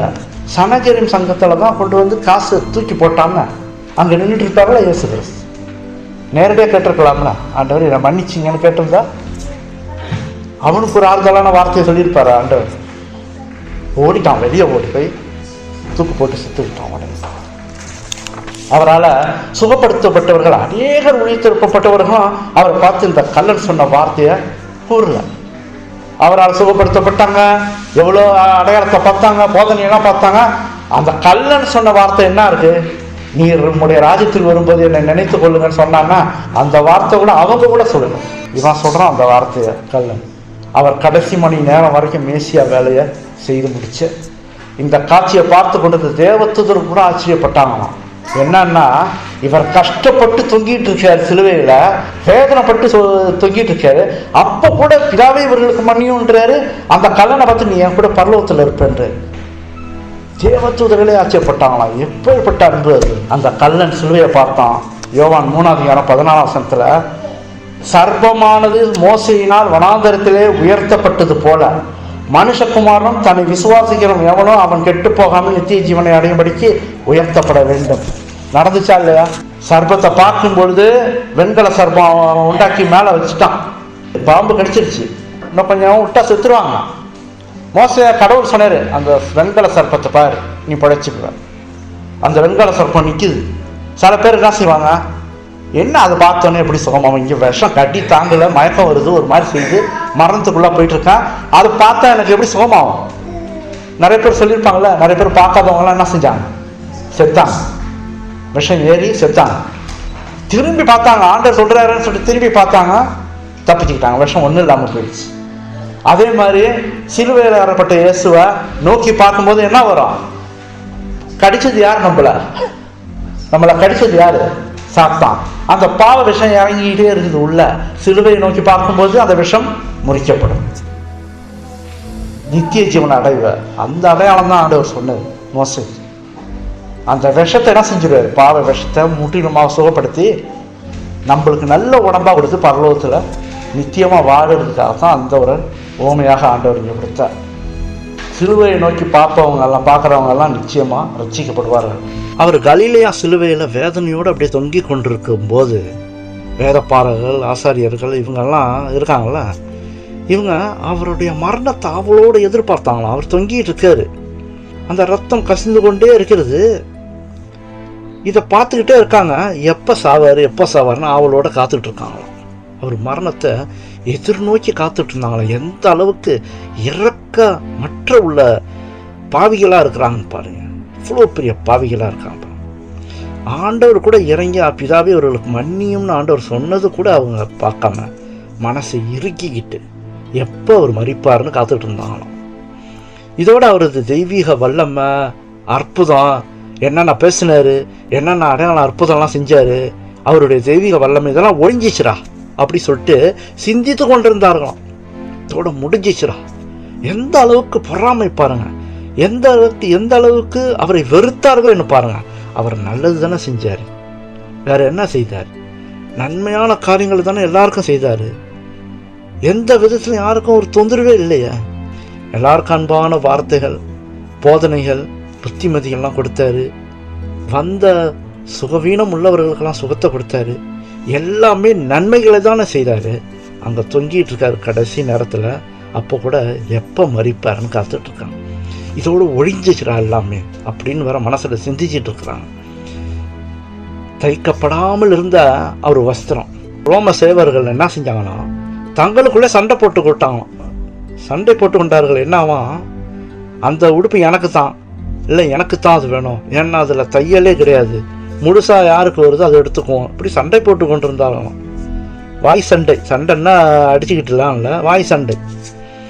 அப்போ பல நூற்றாண்டுகளுக்கு முன்பே இதை குறித்து வேதாந்தத்தில் ஆண்டவர் பேசியிருக்கார், சங்கீதத்திலே பேசியிருக்கார். 22:17-18 சங்கீதம் 22:17-18 என் எலும்புகளை எல்லாம் நான் எண்ணலாம், அவர்கள் என்னை நோக்கி பார்த்து கொண்டிருக்கிறார்கள். பார்த்தீங்களா, அவர் தொங்கிட்டு இருக்கிறார், என்னை நோக்கி பார்த்து கொண்டிருக்கிறார்கள்ன்றாங்க. என் வஸ்திரங்களை தங்களுக்குள்ளே பங்கிட்டு என் உடையின் பேரில் சீட்டு போடுகிறார்கள். ஆண்டவருடைய வஸ்திரத்தை சீட்டு போடுறாங்க, என்னை பார்த்துக்கிட்டு இருக்காங்க, நான் தொங்கிட்டு இருக்கேன், என்னை பார்த்துட்டு இருக்காங்க, என் வஸ்திரத்தின் பேரில் சீட்டு போடுறாங்கன்னு ஆண்டவர் முன்கூட்டியே எத்தனையோ 1000 வருஷத்துக்கு முன்பாகவே அவர் பேசிட்டார். சிலுவையில் ஆணியில் அடிக்கும்போது மரியாள் அந்த இடத்துல மயக்கம் போட்டு வந்தோன்னா யோவான் கொண்டு போய் கொஞ்சம் தூரத்துக்கு கொண்டு போயிட்டார். அந்த இடத்துல அவங்க இருக்கக்கூடாது, அவங்களால தாங்க முடியலன்னு சொல்லிட்டு கொண்டு போய் கொஞ்சம் தூரத்தில் கொண்டு போயிட்டு அவள் ரொம்ப கொஞ்சம் நேரம் கழித்து என்ன செஞ்சிட்டாங்க, அவரை பார்க்காம இருக்க முடியலையாம். தயவுசெய்து கொண்டு போ, அங்கே இயேசு கிறிஸ்துவை கொண்டு போன்னு சொல்லிட்டு அவங்க திரும்ப அந்த இடத்துக்கு வந்தாங்களாம். அப்போ அந்த சிலுவைக்கு பக்கத்தில் மரியாளும் யோவானும் அங்கே நின்றுட்டுருக்குறாங்க. இயேசு அவருடைய தாயின் முகத்தை பார்த்தாராம். அந்த முகம் மிகவும் சோர்வாக வேதனையோடு காட்சியளித்தது, கண்ணீரோடு காட்சியளித்தது. அவங்களால துக்கத்தை தாங்க முடியல, துயரமான முகத்தோடு நின்று காட்சியளித்தாங்களாம் மரியாள். பின்பு அவர் என்ன செஞ்சார், அவர் அந்த காட்சியை பார்க்குறாரு, அங்கேயும் தன் தாயின் முகத்தை பார்க்குறாரு. வேதனையோடு நிற்கிற தாயின் முகத்தை பார்த்துட்டு யோவானை பார்த்து அவர் சொல்கிறாரு, யோவானை பார்த்தாரு. அதுக்கப்புறம் திரும்ப அவர் தாயை பார்த்து, ஸ்திரியே அதோ உன் மகன் என்றார். யாரை பார்த்து சொல்கிறாரு? யோவானை பார்த்து சொல்கிறாரு. அதே போல் சீஷனை நோக்கி, யோவானை நோக்கி அதோ உன் தாய் என்றார். அப்போ 2 பேருக்கும் அடுத்த வேலை என்ன? இனி உன் மகன் அவன்தான், இனி உன் தாய் இவள் தான் என்று ஆண்டவர் தீர்மானிச்சாங்க சொல்கிறார். யோவான் தன் கடமை என்னன்னு புரிஞ்சுக்கிட்டான். உடனே ஆண்டவர் எதற்காக இது சொல்கிறார் சொல்லிட்டு அவன் புரிந்து கொண்டான். உடனே அவரது தாயை அங்கிருந்து அழைத்து கொண்டு போயிட்டானான், தன் வீட்டுக்கு அழைத்து கொண்டு போயிட்டான். அந்த இடத்துல அவன் நிற்கல. ஏனென்றால் இனி இவள்தான் உன் தாய் அப்படின்னு அவன் சொல்லும்போது அவர் வந்த காரியம் முடிய போகுது அப்படின்ற ஒரு காரியத்தை அவன் புரிஞ்சுக்கிட்டான். யோவான் இனி முடியாது, அந்த அம்மாவுக்கு மகன் நான் தான் அப்படி சொல்லிட்டு அவன் என்ன செஞ்சிட்டான், அழைத்து கொண்டு தன் வீட்டுக்கு போயிட்டான். யோவானுக்கு இது ஒரு பெரிய ஆசீர்வாதம், எந்த சீஷர்களுக்கும் இல்லாத ஒரு பெரிய ஆசீர்வாதம் யோவானுக்கு. தேவனை பெற்ற ஒரு தாய், அந்த தாய் தனக்கும் ஒரு தாயாக ஆனாள் என்று அங்கே ஒரு பெரிய ஆசீர்வாதம் யோவானுக்கு இருந்தது. இயேசுவே அந்த தாயை பார்த்து கொள்கிற பொறுப்பை யோவானுக்கு கொடுத்துட்டார். யோவானுக்கு மட்டும்தான் கொடுத்தார். தன் தாயை கடைசி வரைக்கும் நீ பார்த்துக்க அப்படின்ற ஒரு பொறுப்பை தன் யோவானுக்கு பெரிய பாக்கியமாக கொடுக்கப்பட்டது. அந்த யோவான் யாரு? தனக்கு அன்பாக இருந்த சீஷன். அந்த 12 அப்போஸ்தலர்கள் யாருமே இயேசு கிறிஸ்து மார்பில் சாஞ்சிக்கிட்டு படுக்கலை. யோவான் மட்டும்தான் அவருடைய மார்பில் சாய்ந்து கொண்டு இருந்தான். அன்பாய் இருந்த சீஷன். அந்த அன்பாய் இருந்த சீஷன் இடத்துல இந்த பெரிய பொறுப்பு கொடுக்கப்பட்டது. இந்த கஷ்டமான சூழ்நிலையிலும் தன் தாயை அவர் கைவிடலை. எவ்வளோ பெரிய கஷ்டமான சூழ்நிலை, அவர் வேதனையோடு தூங்கிட்டு இருக்காரு, மரணம் நெருங்கி கொண்டிருக்குது. அந்த நேரத்தில் கூட அவருடைய தாயை அவர் கைவிடலை. எல்லாமே பார்த்தீங்கன்னா அந்த சம்பவம் முழுக்க பார்த்தோம்னா எவ்வளவோ காரியங்கள் நடக்குது. இவர் தன்னை குறித்து ஐயோ வலிக்கிறது, எனக்கு கஷ்டமாக இருக்கிறது, என்னால் முடியவில்லை என்று ஒரு வார்த்தையும் அங்கே சொல்லலை. ஸ்திரீகளை பார்த்து எனக்காக அழாதீங்க, உங்கள் பிள்ளைகளுக்காக அழுங்கன்னு ஒரு அன்பான வார்த்தை. கல்லனை பார்த்து நீ என்னோடு கூட பரதேசில் இருப்பாயின்னு ஒரு வார்த்தை. பிதாவை இவர்களுக்கு மன்னியும் என்று ஒரு வார்த்தை. சீஷன் இடத்துல அதோ உன் தாய் என்று ஒரு வார்த்தை. எல்லாமே மனுஷனுக்கு ஆறுதலை தான் கொடுத்துட்டு இருந்தார் தவிர அவருக்கு ஆறுதலை யாருமே பேசவே இல்லை. மனுஷனை தான் ஆறுதலைப்படுத்தி கொண்டிருக்கிறார். அந்த நேரத்தில் கூட இந்த அன்பை நாம் எப்படி புரிந்து கொள்வது? பரலோகத்தில் உள்ள தேவத்துள்ள இந்த அன்பை பார்த்து மிகுந்த ஆச்சரியப்பட்டார்கள். மரியாள் இயேசுவை சிலுவையில் அறைந்த போது மயக்கம் போட்டு விட்டான்ட்டு பார்க்கும்போது, இந்த சூழ்நிலையெல்லாம் பார்க்கும்போது அவர் இந்த கஷ்டமான சூழ்நிலையிலும் தன் தாயை அவர் கைவிடலை. அந்த தாயின் எதிர்காலத்தை குறித்தே சிந்தித்தார். அவர் இரக்கமுள்ள தேவன், அவரால் நேசிக்கப்படும் மக்களை அவர் கைவிடுவதில்லை. இதுதான் வேதாந்தத்தில் சொல்லுது. சங்கீதம் 37ஆம் அதிகாரம் 28ஆம் வசனத்தில் கர்த்தர் நியாயத்தை விரும்புகிறவர், அவர் தமது பரிசுத்தவான்களை கைவிடுவதில்லை, அவர்கள் என்றைக்கும் காக்கப்படுவார்கள் என்று சொல்லப்படுது. தமது பரிசுத்தவான்களை அவர் கைவிடுவதில்லை, என்றைக்கும் அவர்கள் காக்கப்படுவார்கள். இங்கு இயேசு ஒரு முக்கியமான பாடத்தை கற்பிக்கிறார். என்னன்னா, எந்த சூழ்நிலையிலையும் தன் தகப்பனையும் தாயையும் பெற்றோர்களை கைவிடக்கூடாது. இதுதான் இந்த இடத்துல ஒரு பாடம். அவர் பரலோகத்துக்கு போயிட போறாரு. அவர் தேவனா இருக்காரு. அவர் இந்த உலகத்துல தான் மனுஷனா இருந்தாரு. அதுக்கப்புறம் திரும்ப பரலோகத்துக்கு போறாரு. அந்த இடத்துல போய் அவர் எங்கேருந்து சிங்காசனத்திலிருந்து புறப்பட்டு வந்தாரோ அந்த சிங்காசனத்தில் அமர போறாரு. அப்படியே போயிருக்கலாம். ஆனால் தன் தாயை கைவிட்டாரா? அம்போன்னு கைவிட்டாரா? அப்படியே தன் சீஷன் இடத்துல அந்த பொறுப்பை கொடுக்குறாரு, அவங்கள பார்த்துக்க கடைசி வரைக்கும். இந்த அன்பை நம்ம எப்படி பார்க்கறது? இந்த பாடத்தில் பெற்றோர்களை நீ கடைசி வரைக்கும் கைவிடக்கூடாது. அவரே அதை செய்தார். அதனால தான் 10 கற்பனையில் அவர் கையால், அவர் விரலால் எழுதப்பட்டது என்ன? உன் தகப்பனையும் தாயும் கனம் பண்ணுவாயாக. அவர் விரலால் எழுதி கொடுக்கப்பட்ட ஒரு வார்த்தைகள். கட்டளை இடுகிறார், கற்பனைக்கு கீழ்ப்படியணும். இயேசு உலகத்திற்கு வந்த வேலை முடிவை நோக்கி நெருங்குது. அவர் வந்த வேலை அப்படி முடிவை நோக்கி நெருங்கிட்டு இருக்குது. ஜீவன் போக போகுது. அவருடைய ரட்சிப்பின் திட்டம் நிறைவேறப் போகிறது. அவருக்கு வாய் காய்ந்து போயிருந்தது. தண்ணீர் தானே குடிக்க கூட இல்லை, ஒன்றுமே குடிக்க கூட இல்லை, ரத்தம் போய்கொண்டே இருக்கிறது. இப்போ அவருக்கு தாகமாக இருக்குது. அந்த நேரத்தில் நான் தாகமாக இருக்கிறேன் என்று ஆண்டவர் சொல்கிறார். அந்த இடத்துல சொல்லும்போது அவருக்கு காடியும் குடிக்க கொடுத்தார். அது அவர் என்ன செஞ்சிருக்கார்? ருசி பார்த்துருக்கார். காடி எப்படி இருக்கும்? இதை குடிக்கும்போது அவருக்கு பிடிக்கல, தள்ளிட்டார். இயேசு மனிதர்களுக்காக மரிக்கிறாரு, இவர்களோ குடிக்க தண்ணீர் கூட கொடுக்கவில்லை. இதுவும் இயேசுவுக்கு மிகவும் வேதனையாக இருந்தது. அது இதயத்தை கிழித்தது. ஜீவ தண்ணீரை நான் உங்களுக்கு கொடுப்பேன்னு சொல்றாரு. அப்பமும் தண்ணீரும் உங்களுக்கு கொடுக்கப்படும் என்று சொன்னார். நிறைய பேர் கொடுத்த. எலியா பாருங்க, அவர் ஆகாரம் இல்லாமல் இருக்கும்போது தண்ணீரும் கொடுக்கப்பட்டது. வனாந்தரத்தில் ஆண்டவர் ஜனங்களை போஷிச்சார். ஆறுகளாக ஓடுச்சு. அந்த இடத்துல ஒரு நதி போல ஓடுச்சு. அதை குடித்தார்கள். எவ்வளோ ஒரு பெரிய தாகத்தை அவர்கள் கூட தனித்திருக்காரு. ஆனால் இங்கே சிலுவையில் அறையப்பட்ட தேவன் எனக்கு தாகமாக இருக்குதுன்னு கூட சொல்லும் பொழுது கூட தண்ணீர் கூட கொடுக்க முடியல அவங்களால. அது தண்ணீர் கொடுத்தா என்னவா? பழச்சிக்கு வர ஒரு தாகத்துக்கு தண்ணீர் கொடுன்னு சொல்லும் பொழுது அதை கொடுக்க கூட மனதில்லை அவங்களுக்கு. மிகவும் ஒரு மோசமான ஒரு குணங்களாக இருந்தாங்க. அந்த காரியத்தை அவர் பார்க்கும்போது மனம் இதயம் கிழிந்தவராக, இதயம் நொறுங்கினவராக காணப்பட்டார். தேவ கோபத்தை தங்களுக்கு வரவழைத்துக் கொள்கிறார்களே என்று ஆண்டவர் இப்போ நோக்கி பார்க்குறாரு. அவங்கள தேவனை இப்படிலாம் இழிவுபடுத்துகிறாங்களே, இப்படி கஷ்டப்படுத்துகிறாங்களே, அவர் தேவ கோபத்தை தங்களுக்குள்ளே வரவழைத்துக் கொள்கிறார்களேன்னு சொல்லிட்டு கஷ்டப்பட்டார் ஆண்டவர். இயேசுக்காக எத்தனையோ பேர் தியாகிகள் தங்களை உயிரை கொடுத்தாங்க, துன்பப்பட்டாங்க. நமக்கு தெரியும் எத்தனையோ பேர் ஆண்டவருக்காக துன்பப்பட்டாங்க, துயரப்பட்டாங்க.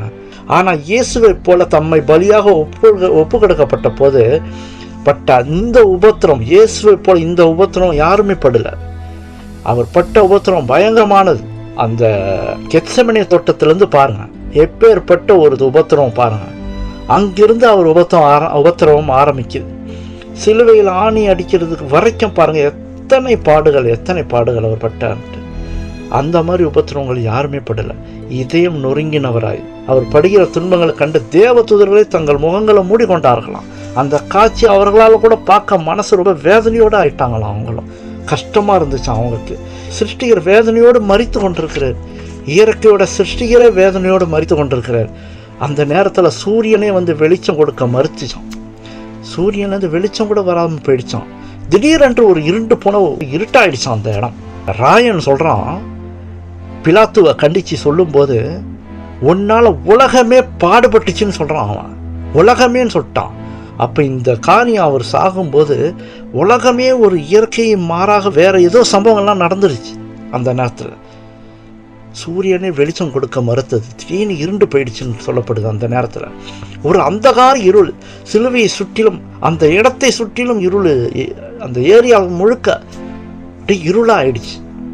ரொம்ப மோசமாக இருந்துருச்சு. அந்த சிலுவையை பார்க்க கூட முடியல, அந்தளவுக்கு இருளாக போயிடுச்சு. அந்த இருள் ஒரு பெரிய சூரிய கிரகணம்லாம் கிடையாது. வானத்தில் சூரிய கிரகணம் இருந்தால் தான் அந்த நிலவு சூரியனுக்கு முன்பாக மறைக்கும் போது தான் அங்கே கொஞ்சம் இருட்டாக ஆகும். அது கூட இல்லையா, சூரிய கிரணம் கூட இல்லையா. எப்படி இந்த அதிசயம் நடந்தது? எந்த இயற்கையின் காரியமும் இந்த இருளை கொண்டு வரவில்லை. எந்த இயற்கையின் காரியமும் இந்த இருளை கொண்டு வரல. அப்போ எப்படி இந்த இருள் வந்தது? நடு ஜாமத்தை விட நிலவு நட்சத்திரத்தை கூட பார்க்க முடியலையா, அந்த அளவுக்கு இருளாக ஆயிடுச்சான் அந்த இடத்துல. அப்பேற்பட்ட இருள் சூழ்ந்திருந்தது. நடு பகலில் தேவகுமாரன் மரிக்க போறாரு. அந்த நேரத்தில் ஒரு திகிலை கிளப்பியது. தேவகுமாரனுக்கு எங்கும் இருள். ஆண்டவருக்கு உள்ளத்துல ஒரு திகில் வந்துருச்சான். அவரை சுற்றி ஒரே இருட்டாகுது. காரிருள் சூழ்ந்து விட்டது. கெத்செமனே தோட்டத்தில் அப்படியே அவரை சுற்றி ஒரு இருள். அந்த பெரும்பாடுபட்டு இருந்தாரோ, கஷ்டப்பட்டு இருந்தாரோ, அதே சூழ்நிலை அங்கேயும் வந்துருச்சு. அந்த சிலுவையை சுற்றி இருள் சூழும்போது அவரை சுற்றி ஒரு திகில் சூழ்ந்து விட்டது. தேவகுமாரன் மரிக்க போறார். பிதாவின் பிரசன்னம் எல்லாமே போகுது. மறிக்க போறார் அந்த நேரத்தில் பாவிகளுக்காக. அந்த பாவ சுமைகள்லாம் அவர் மீது விழுவுது. அந்த உலக பாவ சுமைகள்லாம் அவர் மேலே விழுவுது. அவர் தன்னை மறித்தாக வேண்டும். அப்போ பாருங்க, அந்த இடத்துல ஆட்டுக்குட்டியை தன்னுடைய பாவங்களை அறிக்கை செய்து ஆட்டுக்குட்டியின் மேலே அந்த பாவங்களை அறிக்கை செய்கிறாங்க அந்த காலத்தில். அப்போ அந்த ஆடு மறித்தாகணும் உடனே. ஏனென்றால் அந்த பாவங்கள் எல்லாம் அந்த ஆட்டு மேலே போயிடுச்சு. அவன் தப்பிச்சுக்கிட்டான். ஆடு மேலே போனதுனால அந்த ஆடை மறித்தாக வேண்டும். அதே தான் இங்கேயும் இந்த உலக மக்களுடைய பாவங்கள் எல்லாம் சேர்ந்து இயேசு கிறிஸ்துவின் மேலே சுமருகிறது. ஜனங்கள் தப்பித்து கொள்ளப் போகிறார்கள். அந்த பாவத்தை இவர் சுமக்கிறார். இவர் மறித்தாக வேண்டும். அந்த கஷ்டத்தை தாங்க முடியல. அந்த பாவ சுமைகள்லாம் அவர் மீது விழ போகிற நேரத்தில் அவரை சுற்றி இருளாயிட்டு தேவ பிரசனமே இல்லாமல் போயிடுச்சு. அந்த இடத்துல திகில் சூழ்ந்தது. மன போராட்டம், பயங்கர கஷ்டமான சூழ்நிலையாக அவருக்கு ஆயிடுச்சு. அவர் இரத்த வேர்வை சிந்தினது போல அந்த இடத்துல அவர் மிகவும் கஷ்டப்படுகிறார். ஒரு தேவ தூதன் மட்டும் அவர் தேற்றலைன்னா அன்னைக்கு அவர் செத்து அந்த நேரத்தில் அவர் மரித்து போயிருப்பார். அந்த கெத்செமனே தோட்டத்தில் அவன் தேவதூதன் அவரை தேற்றியிருந்தான். ஆனால் அந்த காரிருள் 3 மணி நேரம் வரைக்கும் நீடித்துச்சு. ஒருவரும் தேற்றுகிறதற்கு யாருமே இல்லை. பக்கத்தில் தேற்றுகிறதற்கு யாருமே இல்லை. அங்கேயாச்சும் ஒரு தேவதூதன் தேற்றினான். இந்த சிலுவையில் மரிக்கும் பொழுது அந்த மரணத்தை அவர் கடந்து செல்ல வேண்டும். அந்த மரணத்தை செல்வதற்கு முன்பாக எந்த ஒரு தேற்றுதலும் இல்லை.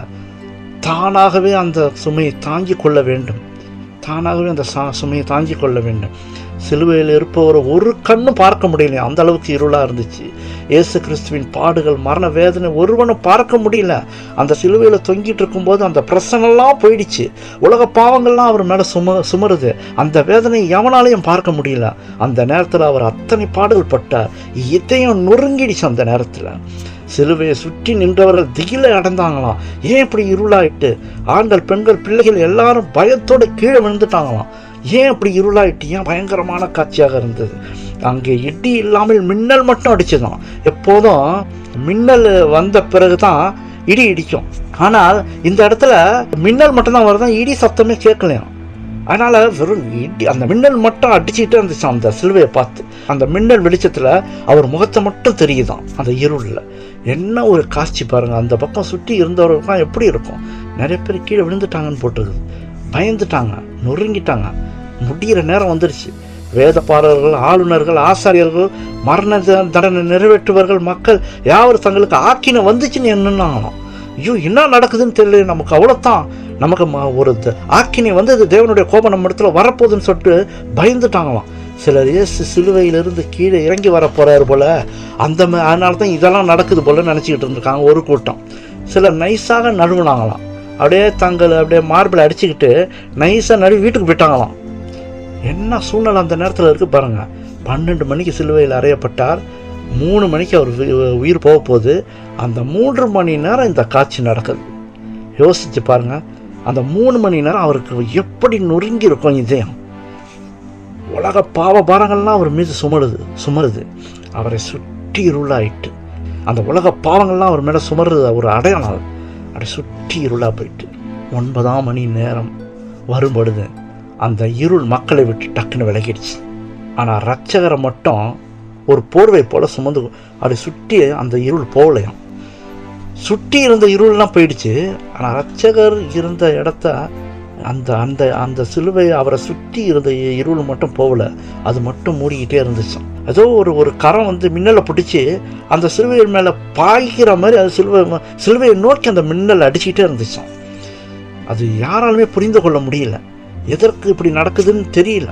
அந்த நேரத்தில் தான் மகா சத்தமாய் ஏலி ஏலி லாமா சபக்தானி என்று சொன்னார், குறிப்பிட்டார். அதற்கு அர்த்தம், என் தேவனே, என் தேவனே, ஏன் என்னை கைவிட்டீர் என்று அர்த்தம்.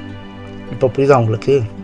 எதற்கு அவர் ஏன் என்னை கைவிட்டீர் எதற்கு சொல்கிறாரு பார்த்தீங்களா? உலக பாவபாரம் அவர் மீது சுமருது. தனிமையில் போராட வேண்டியது இருக்குது. எந்த ஆறுதலான வார்த்தையும் இல்லை. மறிக்க போற உலக பாவமெல்லாம் அவர் மீது சுமருது. தன்னை சுற்றிலும் இருள் சூழ்ந்து விட்டது. யாருமே இல்லை அவர் ஒத்தாசை. அவருக்கு யாருமே பேசுறதுக்கு ஆறுதல் கொடுக்க யாருமே இல்லை. மறிக்கிற நேரம் துடித்து கொண்டிருக்கிறார். தேவ பிரசன்னம், பிதாவுடைய பிரசன்னம் போயிடுச்சு அந்த இடத்துல. ஆனால் அவர் அங்கிருந்து பிதா பார்த்துக்கிட்டு தான் இருந்தார்னு சொல்கிறாங்க. அவர் பக்கத்தில் தான் இருந்தார்னு சொல்லப்படுது. ஆனால் அவருக்கு தெரியல. அந்த சூழ்நிலையெல்லாம் பிரசன்னமெல்லாம் போயிட்டு அவரிடத்துல தனிமையாக ஒன்றும் யாருமே இல்லாத ஒருவராக தனிமையில் அவர் கஷ்டப்பட்டு மரிக்கிறார். 9ஆம் மணி நேரம் வேலையில், பிதாவே ஏலி ஏலி லாமா சபக்தானி, என் தேவனே என் தேவனே ஏன் என்னை கைவிட்டு, நான் ஒருவரும் என் பக்கத்தில் இல்லையே, தனிமையில் இருக்கேன்னு சொல்லிட்டு ஏன் என்னை கைவிட்டு அப்படின்ட்டு அங்கே இயேசு கிறிஸ்து தனிமையில் போராடுறார். இப்போ யோசித்து பாருங்கள், எந்த அளவுக்கு அவர் வேதனையோடு மரித்திருப்பார் என்று நாம் நன்றாக அறிந்து கொள்ள வேண்டும். எந்த அளவுக்கு அவர் வேதனையோடு கஷ்டப்பட்டு மரித்திருப்பார் என்று நம் வேதனையோடு நாம் அதை சிலுவையில் பார்க்க வேண்டும். அதனால தான் ஆண்டவர் சொல்கிறார், சிலுவையை நோக்கி பாருங்கள், சிலுவையை நோக்கி பாருங்கன்னு ஆண்டவர் சொல்கிறது இதனால தான். கஷ்டப்பட்டு நமக்காக மரிச்சிருக்கார். கடைசி மணி நேரம் நெருங்கி கொண்டு இருக்கு. அந்த நேரத்தில் 9ஆம் மணி நேரம். அப்ப அவர் சத்தமிட்டு ஒரு வார்த்தையை சொல்றாரு. என்ன சொல்றாரு? சத்தமிட்டு ஒரு வார்த்தையை சொல்றாரு. ஏலி ஏலி லாமா சபக்தானி என்று மத்தேயுல எழுதியிருக்கு. மார்க்ல என்ன எழுதியிருக்கு? ஏலோயி ஏலோயி லாமா சபக்தானி. இங்க சுற்றி உள்ள ஜனங்க என்ன சொல்றாங்க? பொறு, எலியாவை கூப்பிடுகிறாங்க. புரியுதா அவங்களுக்கு? அப்போ மத்தேயுல சொல்றது ஓரளவுக்கு தெரியுது. ஏலி ஏலின்னு அவர் சொல்லியிருக்கிறார். அது என்ன பாஷை? அராமியன் பாஷை. அந்த பாஷையில் தான் அவர் கூட்டதாக சொல்லப்படுது இந்த இடத்துல. அந்த நேரத்தில் அவர் சுற்றி அந்தகாரம் சூழ்ந்திருக்கு. சுற்றி இருந்தவங்க தேவனுடைய பழிவாங்குதல் இவர் மீது வந்துருச்சுன்றாங்க. அவர் கத்துறாருல, என்னை ஏன் கைவிட்டீர் சொல்லிட்டு, தேவனை தேவனை ஏன் என்னை கைவிட்டீர் சொல்லும்போது இங்கே சுற்றி உள்ளவங்க என்ன சொல்லிட்டாங்க? தேவனுடைய பழிவாங்குதல் இவர் மீது வந்துருச்சு. அது இன்னமும் எனக்கு ஆச்சரியமாக இருக்குது. ஒரு பாவம் செய்யாத ஒருத்தவரை சிலுவையில் அரைஞ்சதே பெரிய ஒரு தப்பு நீ செஞ்சது. அதில் வேற தூஷிக்கிற ஒரு குணம் இருக்கு பாருங்க. அவர் தொங்கிட்டு இருக்கும்போது உனக்காக அவர் மறிக்க போறாரு, நீ என்ன சொல்ற? உன்னை ஆண்டவர் பழி வாங்க போறாரு. எந்த அளவுக்கு விரோதம் பார்த்தீங்களா இயேசு கிறிஸ்துவால? எந்த அளவுக்கு ஒரு கோபம், எரிச்சல், பொறாம, விரோதம் ஒண்ணுமே செய்யல. இவர் தன்னை தேவகுமார் என்று சொன்னதுனாலே இவர் மீது தேவகோபம் வந்து விழுந்ததுன்னு சொல்றாங்க. அப்படி சொல்றாங்களாம். இவர் தன்னை தேவகுமாரன்னு சொன்னார, அதனால இவர் தேவகோபமே இவர் மேல விழுந்துருச்சு அப்படி சொல்லிட்டு அந்த நேரத்துல இந்த வார்த்தைகளால் அவரை காயப்படுத்துறாங்க. அதனால்தான் அந்த அந்தகாரம் சூழ்ந்திருக்கும் போது அவர் இதயமே நொறுங்கி விட்டதுன்னு சொல்லப்படுது. அவர் இதயமே நொறுங்கிடுச்சு. எப்படின்னா, சுற்றி வந்து இருள், அந்த தேவனுடைய பிரசன்னம் அவரிடத்துல இல்லை. பாவ உலகத்துடைய பாவ மனிதர்களுடைய எல்லாமே அவர் மீது வந்து விழுவுது. இந்த பக்கம் ஏராளமான வார்த்தைகள் எப்படி இருக்கும்? எப்படி இந்த வார்த்தையை அவர் கூறும்போது அவரை விசுவாசித்த சிலர் மிகவும் பயந்தார்கள். தேவனே தேவனே ஏன் என்னை கைவிட்டீர் என்று விசுவாசித்தவர்கள் மிகவும் பயந்தார்கள் போட்டிருக்கு. இவரை நம்பி எல்லாரும் சீஷர்கள் எல்லாரும் இவரை நம்பி கூடலாம் இருந்தாங்க. இப்ப அவர் வாயாலே சொல்றாரு ஏன் என்னை கைவிட்டீர் சொல்லும்போது அவங்களுக்கு எப்படி இருக்கும்? ஒரு குழப்பமா ஏதோ ஒண்ணு இருக்கும் அவங்களுக்கு. அவர்கள் நம்பிக்கையே போயிடுச்சோம். இந்த நேரத்துல என்ன சிச்சுவேஷன் அங்க நடக்குதுன்னு அவங்களுக்கு புரியல. ஆனா அவர்களுக்கு நம்பிக்கை போயிடுச்சு. தேவனே இவரை கைவிட்டாருன்னா நம்முடைய கதை என்ன அப்படின்னு சொல்லிட்டு அவங்க மனசுல போராடுது. அந்த சீஷர்களும் அவங்க மனசுலையும் போராடுது. அவர் அப்புறம் என்ன சொல்றாரு? நான் தாகமாய் இருக்கிறேன். அவங்க எழுதினது போல என்னன்னு 2 தடவை அவர் தாகமாய் இருக்கிறேன்னு சொல்லியிருக்காரு. ஒரு தடவையும் அவனுக்கு காரியம் கொண்டு வந்து கொடுத்துருக்கான். 2வது தடவையும் காரியம் கொண்டு வந்து கடைசி உயிர் போற நேரத்துல தாகமாய் இருக்கிறேன்னு அவர் சொல்றாரு. அப்ப தாகமாக இருக்குன்னு அவர் உதவி செய்ய கடைசி வாய்ப்பு அந்த மோசமான ஜனங்களுக்கு வழங்கப்பட்டுச்சு. புரியுதா உங்களுக்கு என்னன்னு? அந்த ஒரு அங்க சுத்தி அந்த போர் சேவர்கள்லாம் ஆணி அடிச்சானுங்க, அவரை இது பண்ணி உட்காந்து நிக்கிறாங்கள, ஒருத்தவங்களும் அவனை தாண்டி அவருக்கு உதவி செய்ய முடியாது. அந்த அரக்கர்கள்லாம் அப்படியே நிக்கிறாங்க எதிர்க்க. போர் சேவர்கள் தான், ரோம சேவர்கள்லாம் எப்படி இருந்தாங்கன்னு நமக்கு தெரியும். சித்திரவதை பண்ணி அடிச்சு அவரை போட்டு கஷ்டப்படுத்தினவன். ஆணியால சுத்தியிலால் அடிச்சது யாரு? ஆசாரியர்கள், ரோம போர் சேவர்கள். அவங்களை மீறி நீங்க ஒன்றுமே கொடுத்து விட முடியாது, தண்ணீரோ எதையும் கொடுத்துட முடியாது.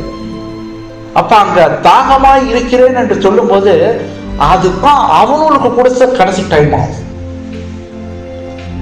அப்பயாச்சும் அவங்க தண்ணியை கொடுத்துருக்கலாம், தெரிய போது அவரு மறிக்க போறாரு.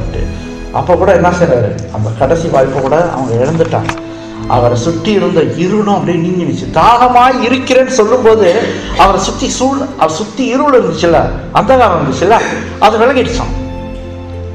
அது விலகும் போது உடனே ஒருத்தன் ஓடி போய் ஒரு கோல் எடுத்து அதே மாதிரி அது ஒரு எப்போன் மாதிரின்றான். காளான்னு என்னமோ சொல்லப்படுது பைபிள்ல. அது எப்போன் மாதிரி, அந்த எப்போன்லாம் அப்படியே நினைச்சு காளியை நினைச்சு இன்னொரு ஒரு லிக்விதும் அதையும் நினைச்சிருக்காங்க. காடி மாத்திரம் இல்லை, இன்னொரு லிக்விது ஒன்று என்னமோ ஒன்று அதையும் தோய்த்து அவருக்கு குடிக்க கொடுக்குறான். வேறு சில என்ன சொல்றாங்க, முரட்டு ஜனம் இருக்குது பக்கத்தில், ஆசாரியர்கள் அவனுங்களாம் இருக்கானுங்க. அங்க அவர் கஷ்டப்பட்டு உயிர் போயிட்டு இருக்குது, ரத்தம் வழிந்து கொண்டு இருக்கிறது. வேதனை, உடல் வேதனை, மன வேதனை ரெண்டுமே அவரை போட்டு கஷ்டப்படுத்திக்கிட்டு இருக்கு. இந்த ஜனம் இருக்கு பாருங்க, ஆசாரியர் பொறு எலியா இவரை ரட்சிக்க கூடுமா என்று சொல்றான். ஏலி நாமா சபக்தான்னு சொல்றாங்கல்ல, பொறு யாரை பார்த்து பொறுன்றான். காடி எப்படி கொடுக்க போனாங்க, தண்ணியை கொடுக்க போறாங்க, அவனை கொடுக்கறதுக்கு நிறுத்து, எலியா அவரை ரட்சிக்க கூடுமான்னு கேட்கலாம். கொஞ்சம் பொறுன்றான். என்ன மாதிரி ஒரு குணம் பார்த்தீங்கன்னா, இவர் சாகணும், இவர் இருக்கக்கூடாது, அந்த மாதிரி ஒரு குணம். இந்த ஜனங்கள் பரலோகத்திலிருந்து இயேசு கிறிஸ்து வரும்போது எப்படி இருப்பாங்க? இயேசு கிறிஸ்து பரலோகத்திலிருந்து 2வது வருகையில வரும்போது என்ன சூழ்நிலையில இவங்க நிற்பாங்கன்னு யோசிச்சு பாருங்க. இவரை சாகடிக்கணும், இவரை இது பண்ணி தூசிச்சாங்களே, எப்படி கதறுவாங்கன்னு யோசிச்சு பாரு. அந்த நேரத்தில் இவரையா நம்ம இப்படி செஞ்சிட்டோம் இல்லையா? அவரது கரங்கள் கால்கள் ஆணிகளால குத்தப்பட்டு இருந்துச்சு. எப்போதுமே நன்மை செய்த கரம். எப்படி நன்மை, இந்த கரம் எப்படி நன்மை செய்தது? ஆசீர்வதிச்சு, எல்லாரையும் கை தூக்கி ஆசீர்வதிச்சது. அந்த கரத்தை ஆணில் அடிச்சிட்டாங்க. இப்ப நன்மை செய்ய ஓடிய கால்கள் எங்க பார்த்தாலும் போனிச்சுல, அந்த கால்கள் எவ்வளவு தூரத்துக்கு நடந்து எத்தனை பேருக்கு பார்த்துச்சு, எத்தனை பாவிகளை ரசித்து, எத்தனை பேரை நோயாளிகளை குணமாக்குனுச்சு. அந்த கால்கள் என்ன செஞ்சிட்டாங்க? ஆணிகளால் அடிச்சிட்டாங்க. ராஜரீக தலையில் அவர் எப்படி இருந்திருக்கார்? உலகத்துக்கு வரும்போது என்ன மாதிரி ஒரு கிரீடம் வந்துச்சு அவர் தலையில. அந்த கிரீடத்தை எடுத்து தன்னுடைய சிங்காசனத்துல வச்ச, ராஜரீக உடுப்பை அவுத்து சிங்காசனத்துல வச்சுட்டு தான் நம்மளுடைய ஆடைய தரிச்ச. இங்க என்ன செய்யறாங்க? அந்த கிரீடத்துக்கு பதிலாக எந்த கிரீடத்தை வைக்கிறாங்க? முழு கிரீடத்தை வச்சு அடிக்கிறாங்க. வெளுத்து போன உதடே வெளுத்து போயிடுச்சான். அந்த ரோஸ் கலர் கூட இல்லை, வெளுத்து போயிட்டான். நடுங்கி கொண்டிருந்ததுன்னு சொல்றாங்க. சாகிறதுக்கு முன்னாடி ஒருத்தடனா நடுங்குச்சான். அநேக ஆத்துமாக்களுக்காக ஆறுதலாக சொன்ன அந்த உதடுகள், எத்தனை ஆறுதல் கொடுத்த வசனங்கள் உதடுகள் அந்த சிலுவையில தொங்கிட்டு இருக்கும்போது வெளுத்து போய் நடுங்கி கொண்டிருக்கு. எப்படி இருக்கு அந்த உதடுகளில் இப்போது வரும் வார்த்தை என்ன தெரியுதா? அந்த உதடுகளிலிருந்து வரும் வார்த்தை, என் தேவனே ஏன் என்னை கைவிட்டேன்னு சொல்றது. இது வரைக்கும் அவர் பிரசன்னத்தில் இருந்து, பிதாவோட பிரசன்னத்தில் இருந்து இந்த உயிர் போகும்போது அந்த காரிருள் சூழுது பார்த்தீங்களா, அதுக்கு ஒரு அடையாளமாக நடந்தது. அது நடக்கும்போது அவர்கிட்ட எல்லா பிரசனமும் போன மாதிரி ஆயிட்டு. இந்த கடைசி நேரத்தை அமைதியோடு ஜனங்கள் பார்த்துக்கிட்டே ரசிச்சுட்டு இருக்கிறாங்க. என்ன நடக்க போகுது, அடுத்தது என்ன நடக்க போகுது, அவருக்கு எப்படி சாக போறாருன்னு அப்படியே பார்த்துட்டு இருக்கிறாங்களா. திரும்பவும் சூரிய ஒளி வந்துச்சு. அந்த காலத்திலிருந்து திரும்ப விலகி சூரிய ஒளி திரும்பவும் வந்துச்சு. ஆனாலும் இருள் சிலுவையை மட்டும் அப்படியே சூழ்ந்திருந்தது. அது மட்டும் நகரல. சுற்றி உள்ள இருள் தான் விலகி போனுச்சே தவிர சிலுவையை சுற்றின இருள் மட்டும் அப்படியே இருந்துச்சு. ஆசாரியர்களும் ஆட்சியாளர்களும் எருசலேமை நோக்கி பார்க்குறாங்களாம். திரும்ப பார்க்கும்போது அந்த கார்மேகம் இருக்கு பார்த்தீங்களா, அந்த இருள் ஒரு போர்வை போல எருசலேம் ஃபுல்லா அப்படி நிற்கிதான். என்னவா இருக்கும்? மேலே நின்றது மற்றும் யூதேயா முழுவதும் பேர் நிற்கிதான் அந்த காரிருள். மின்னல்கள் அந்த காரிருளிலிருந்து மின்னல்கள் அப்படி படிச்சு நடிச்சிட்டு இருக்கான். பார்த்தீங்களா? சர்வசாதாரணமா அவர் சாகும்போது நடக்கல. ஏதோ ஒண்ணு நடந்துகிட்டு இருக்குது. அந்த நேரத்துல அவர் மறிக்க போற தேவன் எப்படி இருக்கு பாருங்க, அந்த சிச்சுவேஷன் அந்த இடத்துல எப்படி இருக்கு. திடீரென்று சிலுவை சுற்றி இருந்த காரியம் அப்படின்னு திரும்பவும் அதுக்கப்புறம் தெளிவான ஒரு குரல்ல சொல்றாரு, ஒரு வார்த்தை எல்லாம் சொல்றாரு, பிதாவே உம்முடைய கைகளில் என் ஆவியை ஒப்புவிக்கிறேன் என்று மகா சத்தமாய் கூப்பிட்டு சொன்னார். இப்படி சொல்லி ஜீவனை விட்டார். பிதாவே உம்முடைய கைகளில் என் ஆவியை ஒப்புவிச்சு முடிஞ்சிருச்சுன்னு கடைசி இதுல வந்துருச்சு. அதனால இப்படி சொல்லி சத்தமாய் மகா சத்தமாய் வந்த வேலை முடிந்தது. எல்லாரையும் ரட்சிக்கிற வேலை, அதுல நான் பலியாகிறேன், அதற்காக நான் பலியாகிறேன். இனி மனிதனுக்கு விடுதலை தான் முடிந்தது. உடனே ஒரு வெளிச்சம் சிலுவை அப்படியே சூழ்ந்துச்சான். ஜீவனை விடும்போது ஒரு வெளிச்சம் மாதிரி அப்படியே சூழ்ந்துச்சான். அவரோட முகம் கூட சூரிய வெளிச்சம் மாதிரி வந்துச்சான். அப்படி சொல்லிட்டு ஆவி போகுது, டக்குன்னு ஒரு சுத்தி ஒரு வெளிச்சம் வருது. அவர் முகத்துல மட்டும் ஒரு வெளிச்சம் அடிக்குது. அப்படியே அவர் தலை டக்குன்னு சாய் ஜீவன் போயிட்டு. சுற்றி இருந்தவர்கள் பிரமித்து பார்த்தாங்களா அந்த காட்சியை.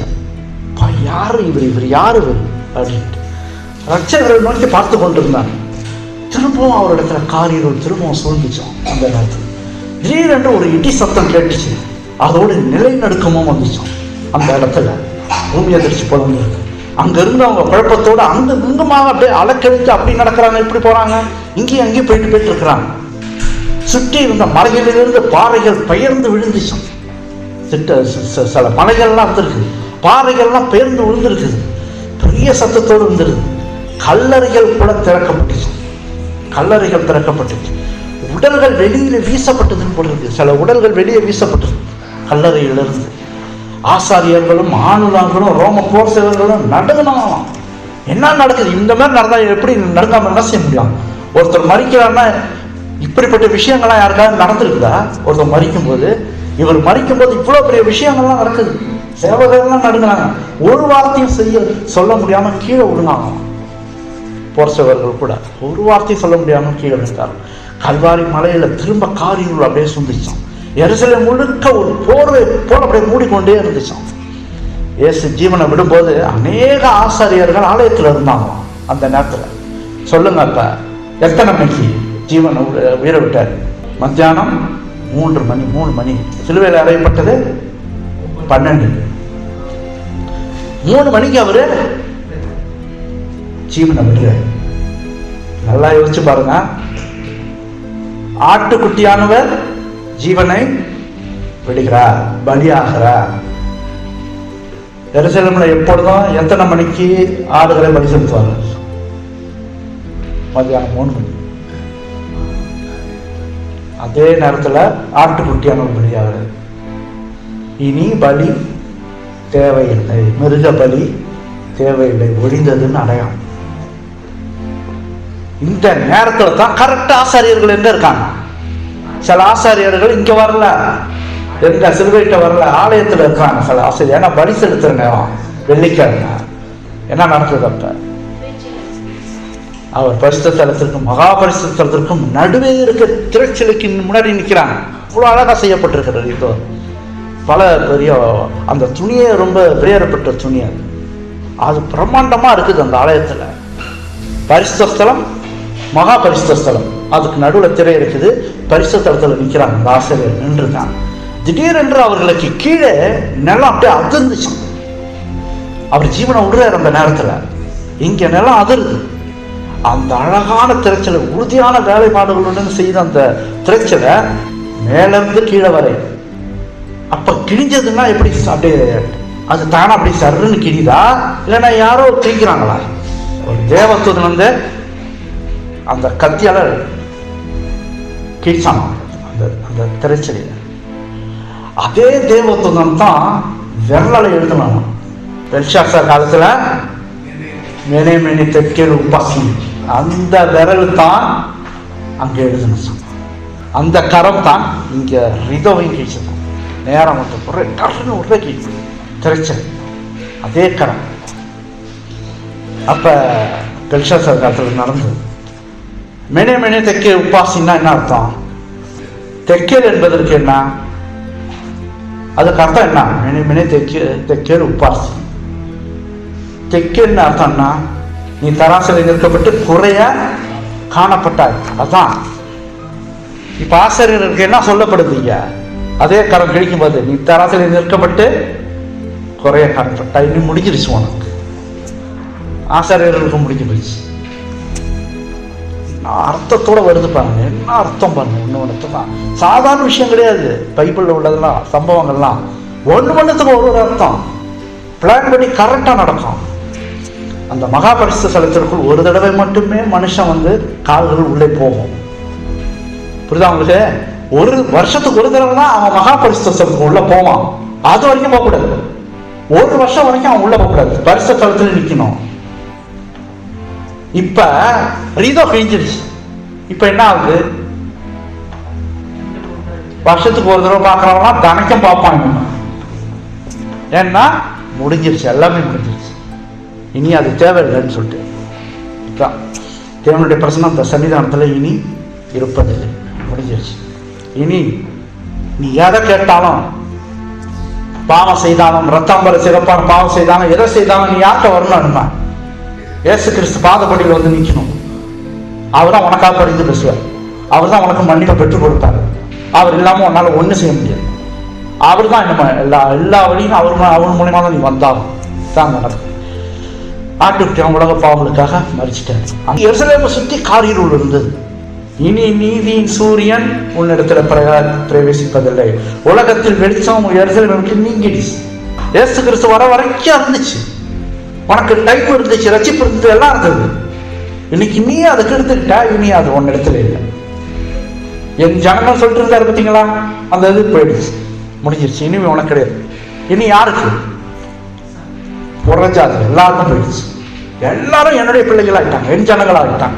என்னை நேசிக்கிறவங்க, என்னிடத்தில் வரவங்க, என்னிடத்தில் பாவம் அறிக்கை செய்து மன்னிப்பு கேட்கிறவங்க என் ஜனங்கள் ஆகிடுவாங்க.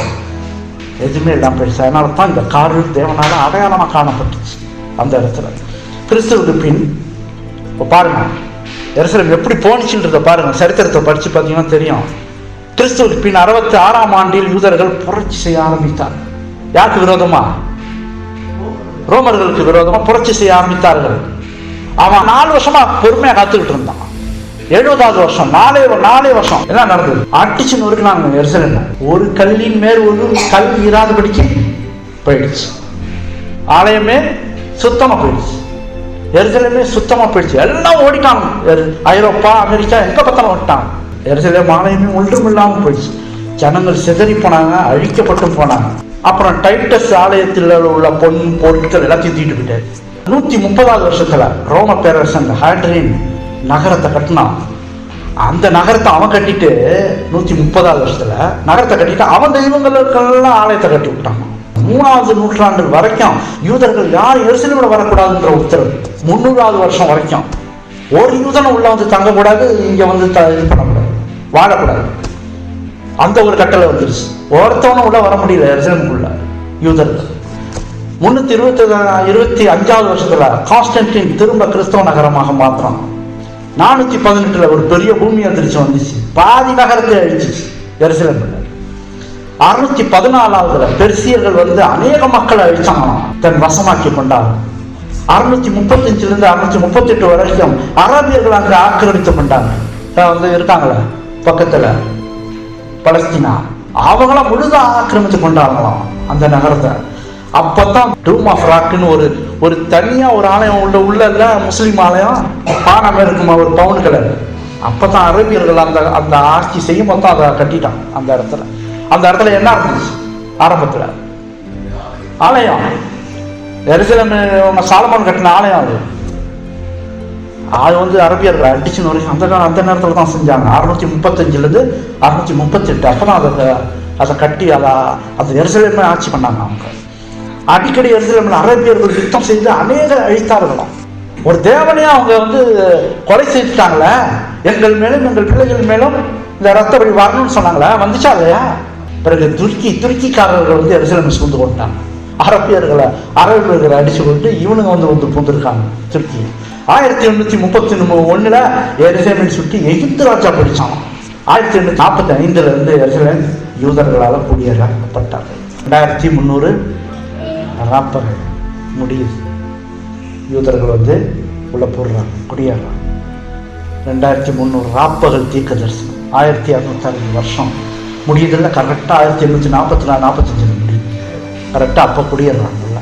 இன்றைக்கு ஒரு சிறிய நாடாகத்தான் இருக்குது. இவனுடைய இரத்தப்படி எங்கள் மேலும் எங்கள் பிள்ளைகள் மேலும் இருக்க கடவுது இருப்பதாக. இதை வேற இவங்களே ஆர்டர் போடுறாங்க, அவங்க இருப்பதாக அப்படின்றாங்க. எங்கள் மேலும் எங்கள் பிள்ளை மேலும் இருப்பதாகன்னாங்க. அதே மாதிரி நடந்துச்சு. அவங்க வாயிலே அவங்க எடுத்துக்கிட்டாங்க, அவங்களே சொன்னாங்க, அது அவங்க மேலே இருந்துச்சு. எந்த அளவுக்கு தேவன் கஷ்டப்பட்டாருன்றது தான் அதில் முக்கியமான ஒரு காரணம். ஜீவனை விடும்போது கூட துக்கத்தோடு கஷ்டத்தோடு வேதனையோடு விடுறாரு. ஜீவனை விடும்போது கூட அந்த ஜனங்க அவரை ஈவா பேசுறாங்க. எப்படி இருக்கும் அவருக்கு? நான் நல்லதுதான் உங்களுக்கு செஞ்சேன், உங்களுக்காக தான் நான் பரலோகத்தை விட்டு நான் வந்தேன், எல்லாத்தையும் நான் உங்களுக்காக தியாகம் பண்ணி நான் உங்களுக்காக தான் வந்தேன். நீங்கள் என்னை எப்படி ஒப்பு கொடுத்தீங்க?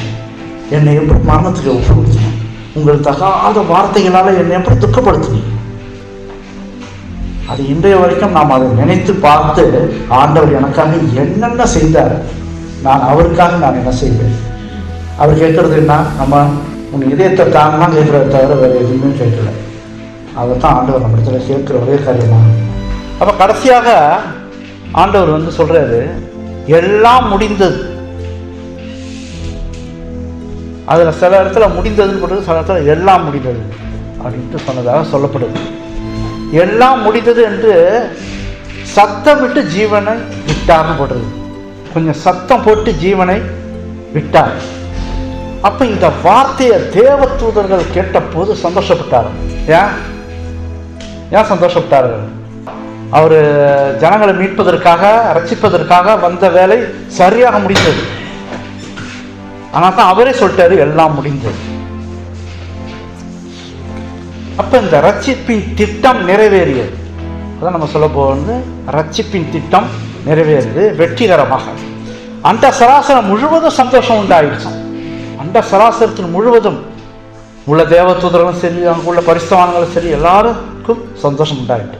ஏனென்றால் ஆதாமின் வம்சத்துடைய பிள்ளைகள் இனி பாவத்திற்காக கர்த்தரிடம் மன்னிப்பு கேட்டு ரட்சிக்கப்படலாம். இனிமே இந்த ஆட்டு பலிகள், அக பலிகள் இதெல்லாம் தேவையில்லை. இனிமேல் டைரக்டாக இயேசு வீட்டுல நீ பேச வேண்டியது தான். அவர் தான் மன்னிப்பை பெற்றுக் கொடுக்கிறாரு அப்படின்ட்டு நாம் பார்க்கிறோம். சாத்தானி ராஜ்யம் என்ன ஆயிடுச்சு? தோல்வி அடைஞ்சிருச்சு. கடைசி வரைக்கும் என்னென்னமோ செஞ்சு பார்த்தான். ஏவி விட்டான், தகாத வார்த்தைகளை பேச விட்டான், தூஷணமான வார்த்தைகள் எல்லாம் பேச வச்சான். அப்ப அவர் அப்படியே அந்த அந்த கல்வாரியிலேருந்து ஏதாவது செய்து அற்புதம் செஞ்சுட்டு வந்துடுவாரு, போயிடுவாரு. அந்த மரணத்துக்குள்ள ஆகக்கூடாது. அந்த பலி, ஆட்டுக்கு பதிலாக இவர் பலி ஆகக்கூடாது. அப்படியே ஏதாவது ஒன்று செய்துட்டு போயிடணும். அந்த மாதிரி அவன் எதிர்பார்த்தான். ரொம்ப டார்ச்சர் கொடுத்துக்கிட்டே இருந்தான் கடைசி வரைக்கும். எல்லாத்தையும் பொறுமையோட சகிச்சு வெட்டியா இருக்கு. இந்த மனுஷனுக்காகத்தான், எல்லாம் இந்த மனுஷனுக்கு தான். பொறுமை பொறுமை பொறுமை, எல்லா துன்பத்தையும் கஷ்டத்தையும் பட்டு பொறுமையோட சகிச்சார். ஒருவன் ரட்சகரின் தியாகம் பலியை புரிந்து கொண்டால் அவன் உள்ளத்துல ரட்சிப்பின் திட்டம் பற்றின உறுதி அவன் உள்ளத்துல தங்கி இருக்கும். அவருடைய தியாகத்தையும் பலியும் புரிஞ்சுக்கிட்டால், இந்த தியாக பலியை புரிஞ்சு கொண்டால் அவருடைய உள்ளத்துல, நம்ம உள்ளத்துல அது தங்கி இருக்கும். ரட்சிப்பு உறுதி, ரட்சிப்பின் உறுதி தங்கி இருக்கும் அப்படின்னு சொல்லப்படுது. நம்ம கல்வாரியை நோக்கி பார்த்து இந்த வசனத்தை அப்போஸ்தலரோட சொல்லலாம். எந்த வசனம்? கலாத்தியர் 6:14 கலாத்தியர் 6:14 நானும் நம்முடைய கர்த்தராகிய இயேசு கிறிஸ்துவின் சிலுவையை குறித்தே அல்லாமல் வேறு ஒன்றையும் குறித்து மேன்மை பாராட்டாதிருப்பேனாக. எல்லாரும் இந்த மாதிரி சொல்லணுமா? நம்முடைய கர்த்தராகிய இயேசு கிறிஸ்துவின் சிலுவையை குறித்தே அல்லாமல் வேற எதையுமே நான் மேன்மை பாராட்ட மாட்டேன். அவரால் உலகம் எனக்கு சிலுவையில் அறையுண்டிருக்கிறது, நானும் உலகத்திற்கு சிலுவையில் அறையுண்டிருக்கிறேன். ரெண்டு பேரும் ஒரு தொடர்பு உள்ளது. நான் மனிதனுக்கும் இயேசுவுக்கும் உள்ள தொடர்பை இங்கே குறித்து பேசுகிறேன். இயேசு சிலுவையில் மறித்த போது அவரோட சீஷர்களின் விசுவாசம் அப்படியே மறித்து விட்டது போல தோணுச்சு. அவர் ஜீவனை விட்டார் பார்த்தீங்களா, அவ்வளோதான் இவங்க விசுவாசமும் போயிடுச்சு. ஏதோ கடைசி வரைக்கும், நொடி வரைக்கும் அவங்க பார்த்து எடுத்திருக்காங்க. ஏதோ அற்புதம் செய்து ஏதோ ஒன்று பண்ணி இறங்கிடுவார் அப்படி இப்படின்னு சொல்லிட்டு அவங்களுக்கும் அது புரியல. நான் 3ஆம் நாள் எந்திரிப்பேன் அப்படின்னு நான் மறிப்பேன்னு சொன்ன மாதிரியே மறிச்சார். அப்ப கூட யோசிக்கல அவங்க 3ஆம் நாள் எந்திரிப்பாரு, அவர் சொன்ன மாதிரி மறிச்சிட்டாரு, 3ஆம் நாள் எந்திரிப்பாரு அப்படின்றது கூட அவங்க யோசிக்கல. இந்த இதில் அவங்களுடைய விசுவாசமும் மறித்து போய்விட்டது போல இருந்தது. இந்த சீஷர்கள் திகிலோடு இயேசுவில் என்ன காட்சியை பார்க்குறாங்க சிலுவையில். அவர் மறிச்சிட்டாரு, முடிந்ததுன்னு சொன்னோன்னே ஜீவன் போயிடுச்சு. அப்ப அவர் பார்க்கும்போது என்ன காட்சியை பார்க்குறாங்க அவர் முகத்தில் சொல்லுங்க பார்ப்போம். திகிலோட பார்க்குறாங்க, போயிட்டாரா அப்படின்னு பார்க்குறாங்க. என்ன காட்சி அங்கே தெரியுது? அவர் கண்கள் மூடியிருக்கு, அவர் கண்கள் மூடப்பட்டுருச்சு, தலை தொங்கிடுச்சு, சாய்ந்தபடி இருந்துச்சு. அவரது தலைமுடி, அந்த ரத்தம் இருக்கு பார்த்தீங்களா, வழிந்த ரத்தம், அந்த முடிகள் எல்லாம் அப்படியே இருந்துச்சு நிறைந்திருப்பத. அப்புறம் கைகள் கால்கள் அடித்ததை கண்டு நடுங்கினாங்களாம். இப்படி இந்த மாதிரி ஆயிடுச்சு அவருக்கு அப்படின்ட்டு அவர்களே நடுங்கினாங்களாம். அந்த சராசரத்தின் ராஜா மறிச்சிட்டார். அவரது விசுவாசிகளுக்கு ஆறுதலான போதனைகள், வார்த்தைகள் எல்லாமே நின்றுடுச்சு. இவ்வளோ காலமா அவங்க கூட இருந்து ஆறுதலான வார்த்தைகள் கூட இருந்தாங்க, எங்க போனாலும் அவங்க கூட இருந்தாங்க, எல்லாமே என்ன ஆயிடுச்சு?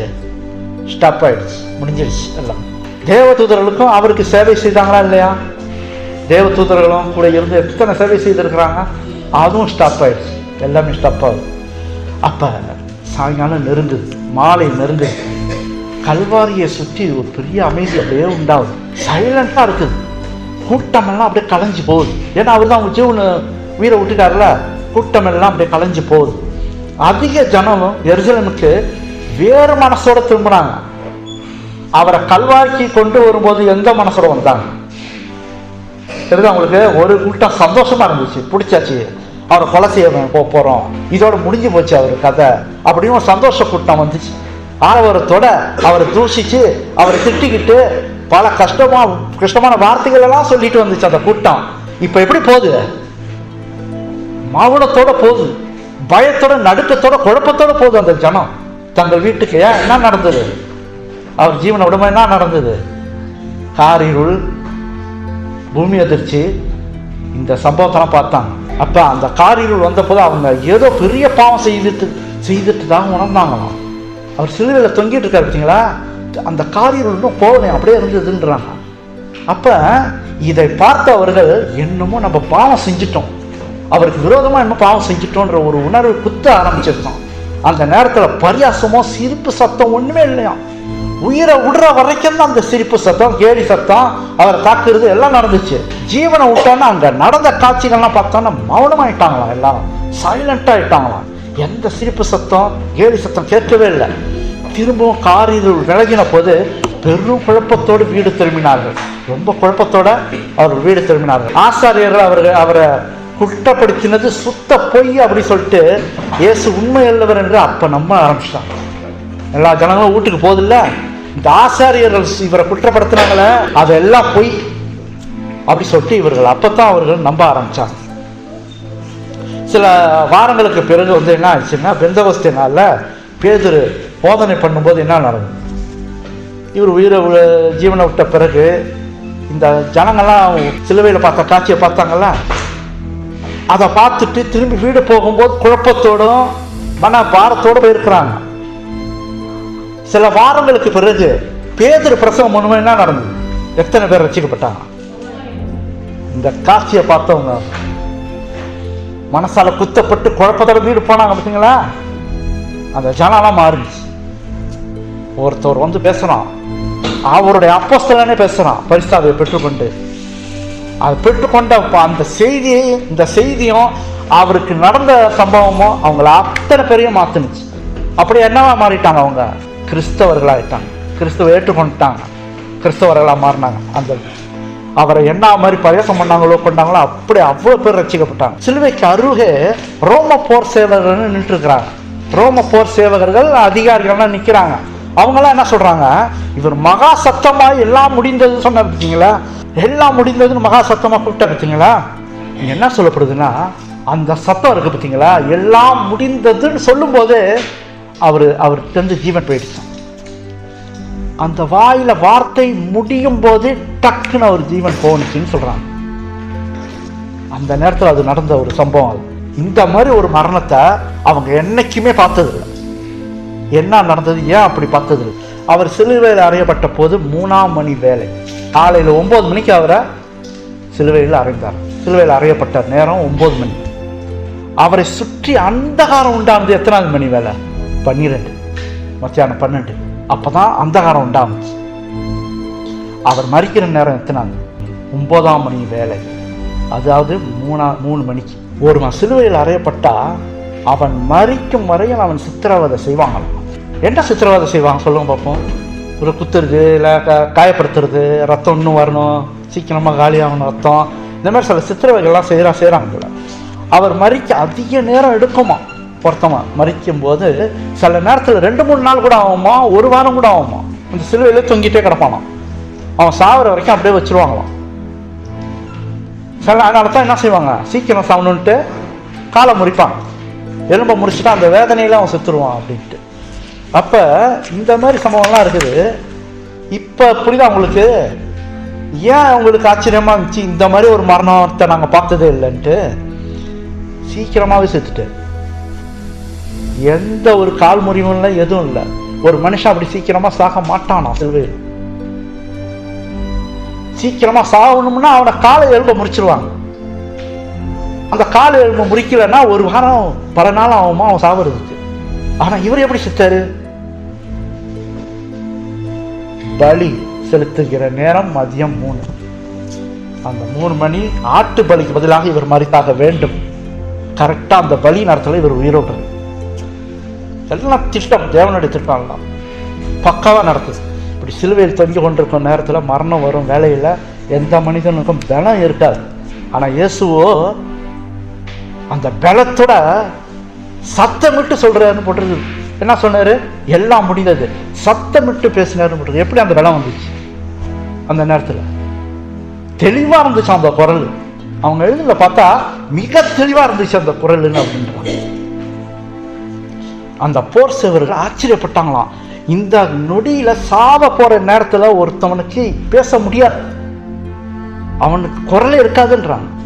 இவ்வளவு சத்தமா அவனால பேச முடியாதுன்றாங்க. இவர் எப்படி இந்த மாதிரி மரித்தார்? இந்த மரணமே வித்தியாசமான மரணம். அது பயங்கரமா வித்தியாசமா இருந்தது. யாருக்குமே நடக்காத மரணம்னா யாருக்கு ஆச்சரியமா இருந்துச்சு?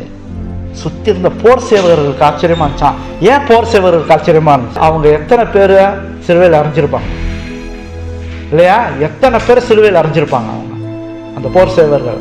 இந்த மாதிரி பார்த்துருப்பாங்களா?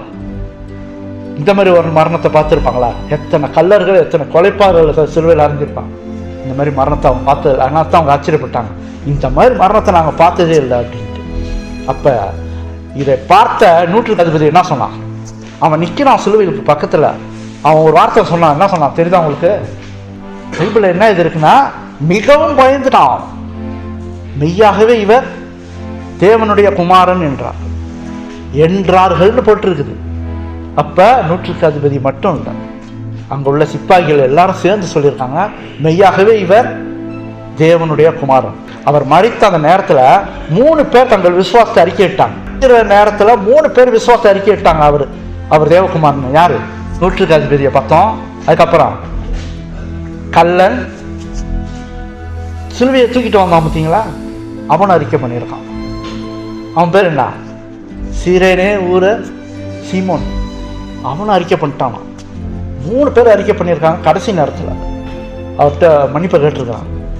அப்ப அவருடைய பிறப்பில் தேவதூதர்கள் சாஸ்திரிகளை மாட்டு தொழுவ வரைக்கும் கொண்டு வந்தாங்க. பெத்லகேம் மேல தேவதூதர்கள் அவர் பிறந்த போது பாடினாங்க. கடல் அவர் சத்தத்தை கேட்டு கீழ்ப்படிஞ்சிச்சு. அவர் சத்தத்தை கேட்டு வியாதியிலும் மரணமும் அவர் சத்தத்துக்கு கீழ்ப்படிஞ்சிச்சா இல்லையா? வியாதியும் மரணமும் கூட அவர் சத்தத்தை கேட்டு கீழ்ப்படிஞ்சிச்சு. லாசரு வெளியே வானா மரணம் என்ன செஞ்சிச்சு? போயிடுச்சு. ஜீவனோட வெளியே வந்தான். எல்லாமே அவர் சத்தத்தை கேட்டு கீழ்ப்படிஞ்சது. சூரியன் மறைத்து கொண்டிருக்கும் போது தன் வெளிச்சத்தை கூட கொடுக்காம காரிருளாய். அந்த இயற்கை கூட கவலையாயிடும். வெளிச்சம் கூட கொடுக்க முடியாது போயிட்டு. இயற்கையும் கிறிஸ்துவுக்காக துக்கித்து அழுது. எல்லாமே அவர் கிறிஸ்து என்று ஐக்கிட்டுச்சு. எல்லாமே பார்த்தீங்கன்னா இப்போ ஆரம்பத்துலேருந்து நம்ம பார்த்தோம்னா எல்லாமே நம்ம பார்த்தோம்னா சாஸ்திரிகள், பெத்லகேமில் தேவ தூதர்கள், கடல், வியாதி, மரணம் எல்லாமே அறிக்கை எடுத்து இவர் கிறிஸ்து தான்ட்டு. ஆனால் யார் அறிக்கை பண்ணல? கடைசியா யூதர்கள், ஆசாரியர்கள், வேத பாரகங்கள்லாம் அறிக்கை இடாதுமே போயிட்டாங்க. மற்றதெல்லாம் அறிக்கை இடுது, இவங்க அறிக்கை பண்ணாத போயிட்டாங்க. என்ன காரணம்னா பொறாமை. இவர் பெரிய ஆளான்னு சொல்லிட்டு ஒரு பெரிய பொறாமை வந்துருச்சு அவங்களுக்கு. அவர் தெய்வீகத்தின் சாட்சியா அவங்க ஏற்றுக்கொள்ள நிராகரிச்சுட்டாங்க. யோவான் 14:11 நான் பிதாவிலும் பிதா என்னிலும் இருக்கிறது நம்புங்கள், அப்படி இல்லாவிட்டாலும் என் கிரியைகள் நிமித்தமாவது என்னை நம்புங்கள் அப்படி சொல்றாரு கடவுள். இதுல பார்த்தோம்னா முக்கியமான ஒரு பாயிண்ட் விஷயம் இருக்குது. நான் பிதாவிலும் பிதா என்னிலும் இருக்கிறதை நீங்க நம்புங்க. நாங்க 2 பேரும் ஒன்றுதான், அதை நம்புங்க. சரி நம்பலையா? நான் செய்த கிரியை நிமித்தமாக நம்புங்க. என்ன கிரியை? மனுஷன் செய்ய முடியாத கிரியை. மனுஷன் கூட செய்யறதுன்னா ஆண்டவருடைய உதவி இல்லாமல் செய்ய முடியாது. ஒருத்தவனை மரித்து உயிர் தெழணும்னு அவன் சித்தம் கொண்டான்னா அவனால முடியாது. இயேசு கிறிஸ்து நாமத்தினால முடியும். அவருடைய நாமத்தை அறிக்கை பண்ண முடியும். பிசாசை துரத்துறதுனா அவனை டைரக்டா போய் பேசுப்பான். அப்ப இவர் சொல்றாரு, என்னை நம்புங்கள், இல்லாவிட்டால் நீ கிரியைகளின் நிமித்தமாவது என்னை நம்புங்கள். என் கிரியை நான் எவ்வளவு செய்திருக்கேன் பாருங்க, அதை வைத்தாங்களே என்ன நம்புங்க, நான் பிதாவுக்கு வந்தவர் அப்படின்ட்டு. எத்தனை அடையாளங்க அற்புதம் செய்த ஆலயத்தில் இருக்க ஆசாரியர்களும் பெரிய அதிகாரிகளும் நம்பவே இல்லை, கடைசிகளும் ஏற்றுக்கொள்ளவே இல்லை. எல்லாத்தையும் அந்த யூதர்கள் இழந்து விட்டார்கள்.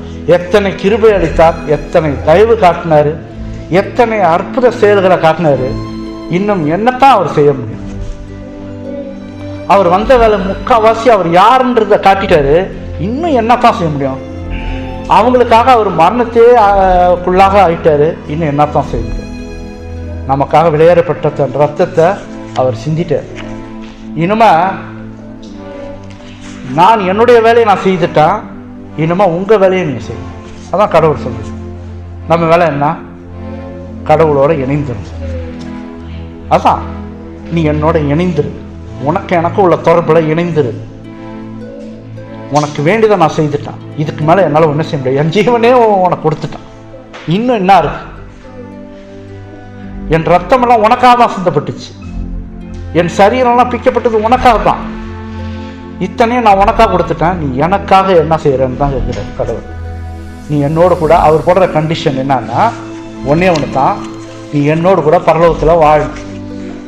கடைசி காலத்தில் நான் வரும்போது நான் உன்னை அழைச்சி கொண்டு பரலோகத்துக்கு போவேன், நீ என்னோடு கூட நித்தியமாக வாழணும். அதுக்காக தான் நான் இவ்வளோத்தையும் செய்தேன். அதுக்கு ஒரே பாயிண்ட்னா என் கற்பனைக்கு கீழ்ப்படிஞ்சு கரெக்டாக நீ, நான் எப்படி பரிசுத்தமாக இருக்கணும் அதேமாதிரி நீ பரிசுத்தமாக இரு, அப்போ நீ என் கூட வாழ்வேன். இது ஒரே ஒரு கண்டிஷன் தான் கடவுள் கேட்குறது. அப்போ அவருடைய எதிர்பார்ப்பு என்னன்னு தெரியுது அவங்களுக்கு? அவருடைய எதிர்பார்ப்பு என்ன தெரியுமா? இழந்துட்டோம், மனிதன்லாம் இழந்துட்டான், பாவம் செஞ்சுக்கிட்டே போனான், அதை விட்டுட்டான்னா என் கூட வந்து அவன் வாழணும். நான் வந்து ஆட்சிக்கு போகும்போது ஏராளமான ஜனங்களோடு நான் போனேன் பரலோகத்துக்கு, போய் அங்கே அவங்களோட நான் சந்தோஷமாக வாழணுன்றது தான் ஆண்டவருடைய எதிர்பார்ப்பு. இதுக்காக நீ தயவு செய்து நீ வந்து போராடி கூட வந்துரு. அதுதான் ஆண்டவர் எதிர்பார்க்கிறார். இந்த காரியத்தை நாம் சிந்தித்து பார்த்து நாமும் ஆயத்தமாக வேண்டும் என்று ஆண்டவர் எதிர்பார்க்கிறார். தேவன் தாமே நம்ம வந்து ஆசீர்வதிப்பாராக. ஆமென்.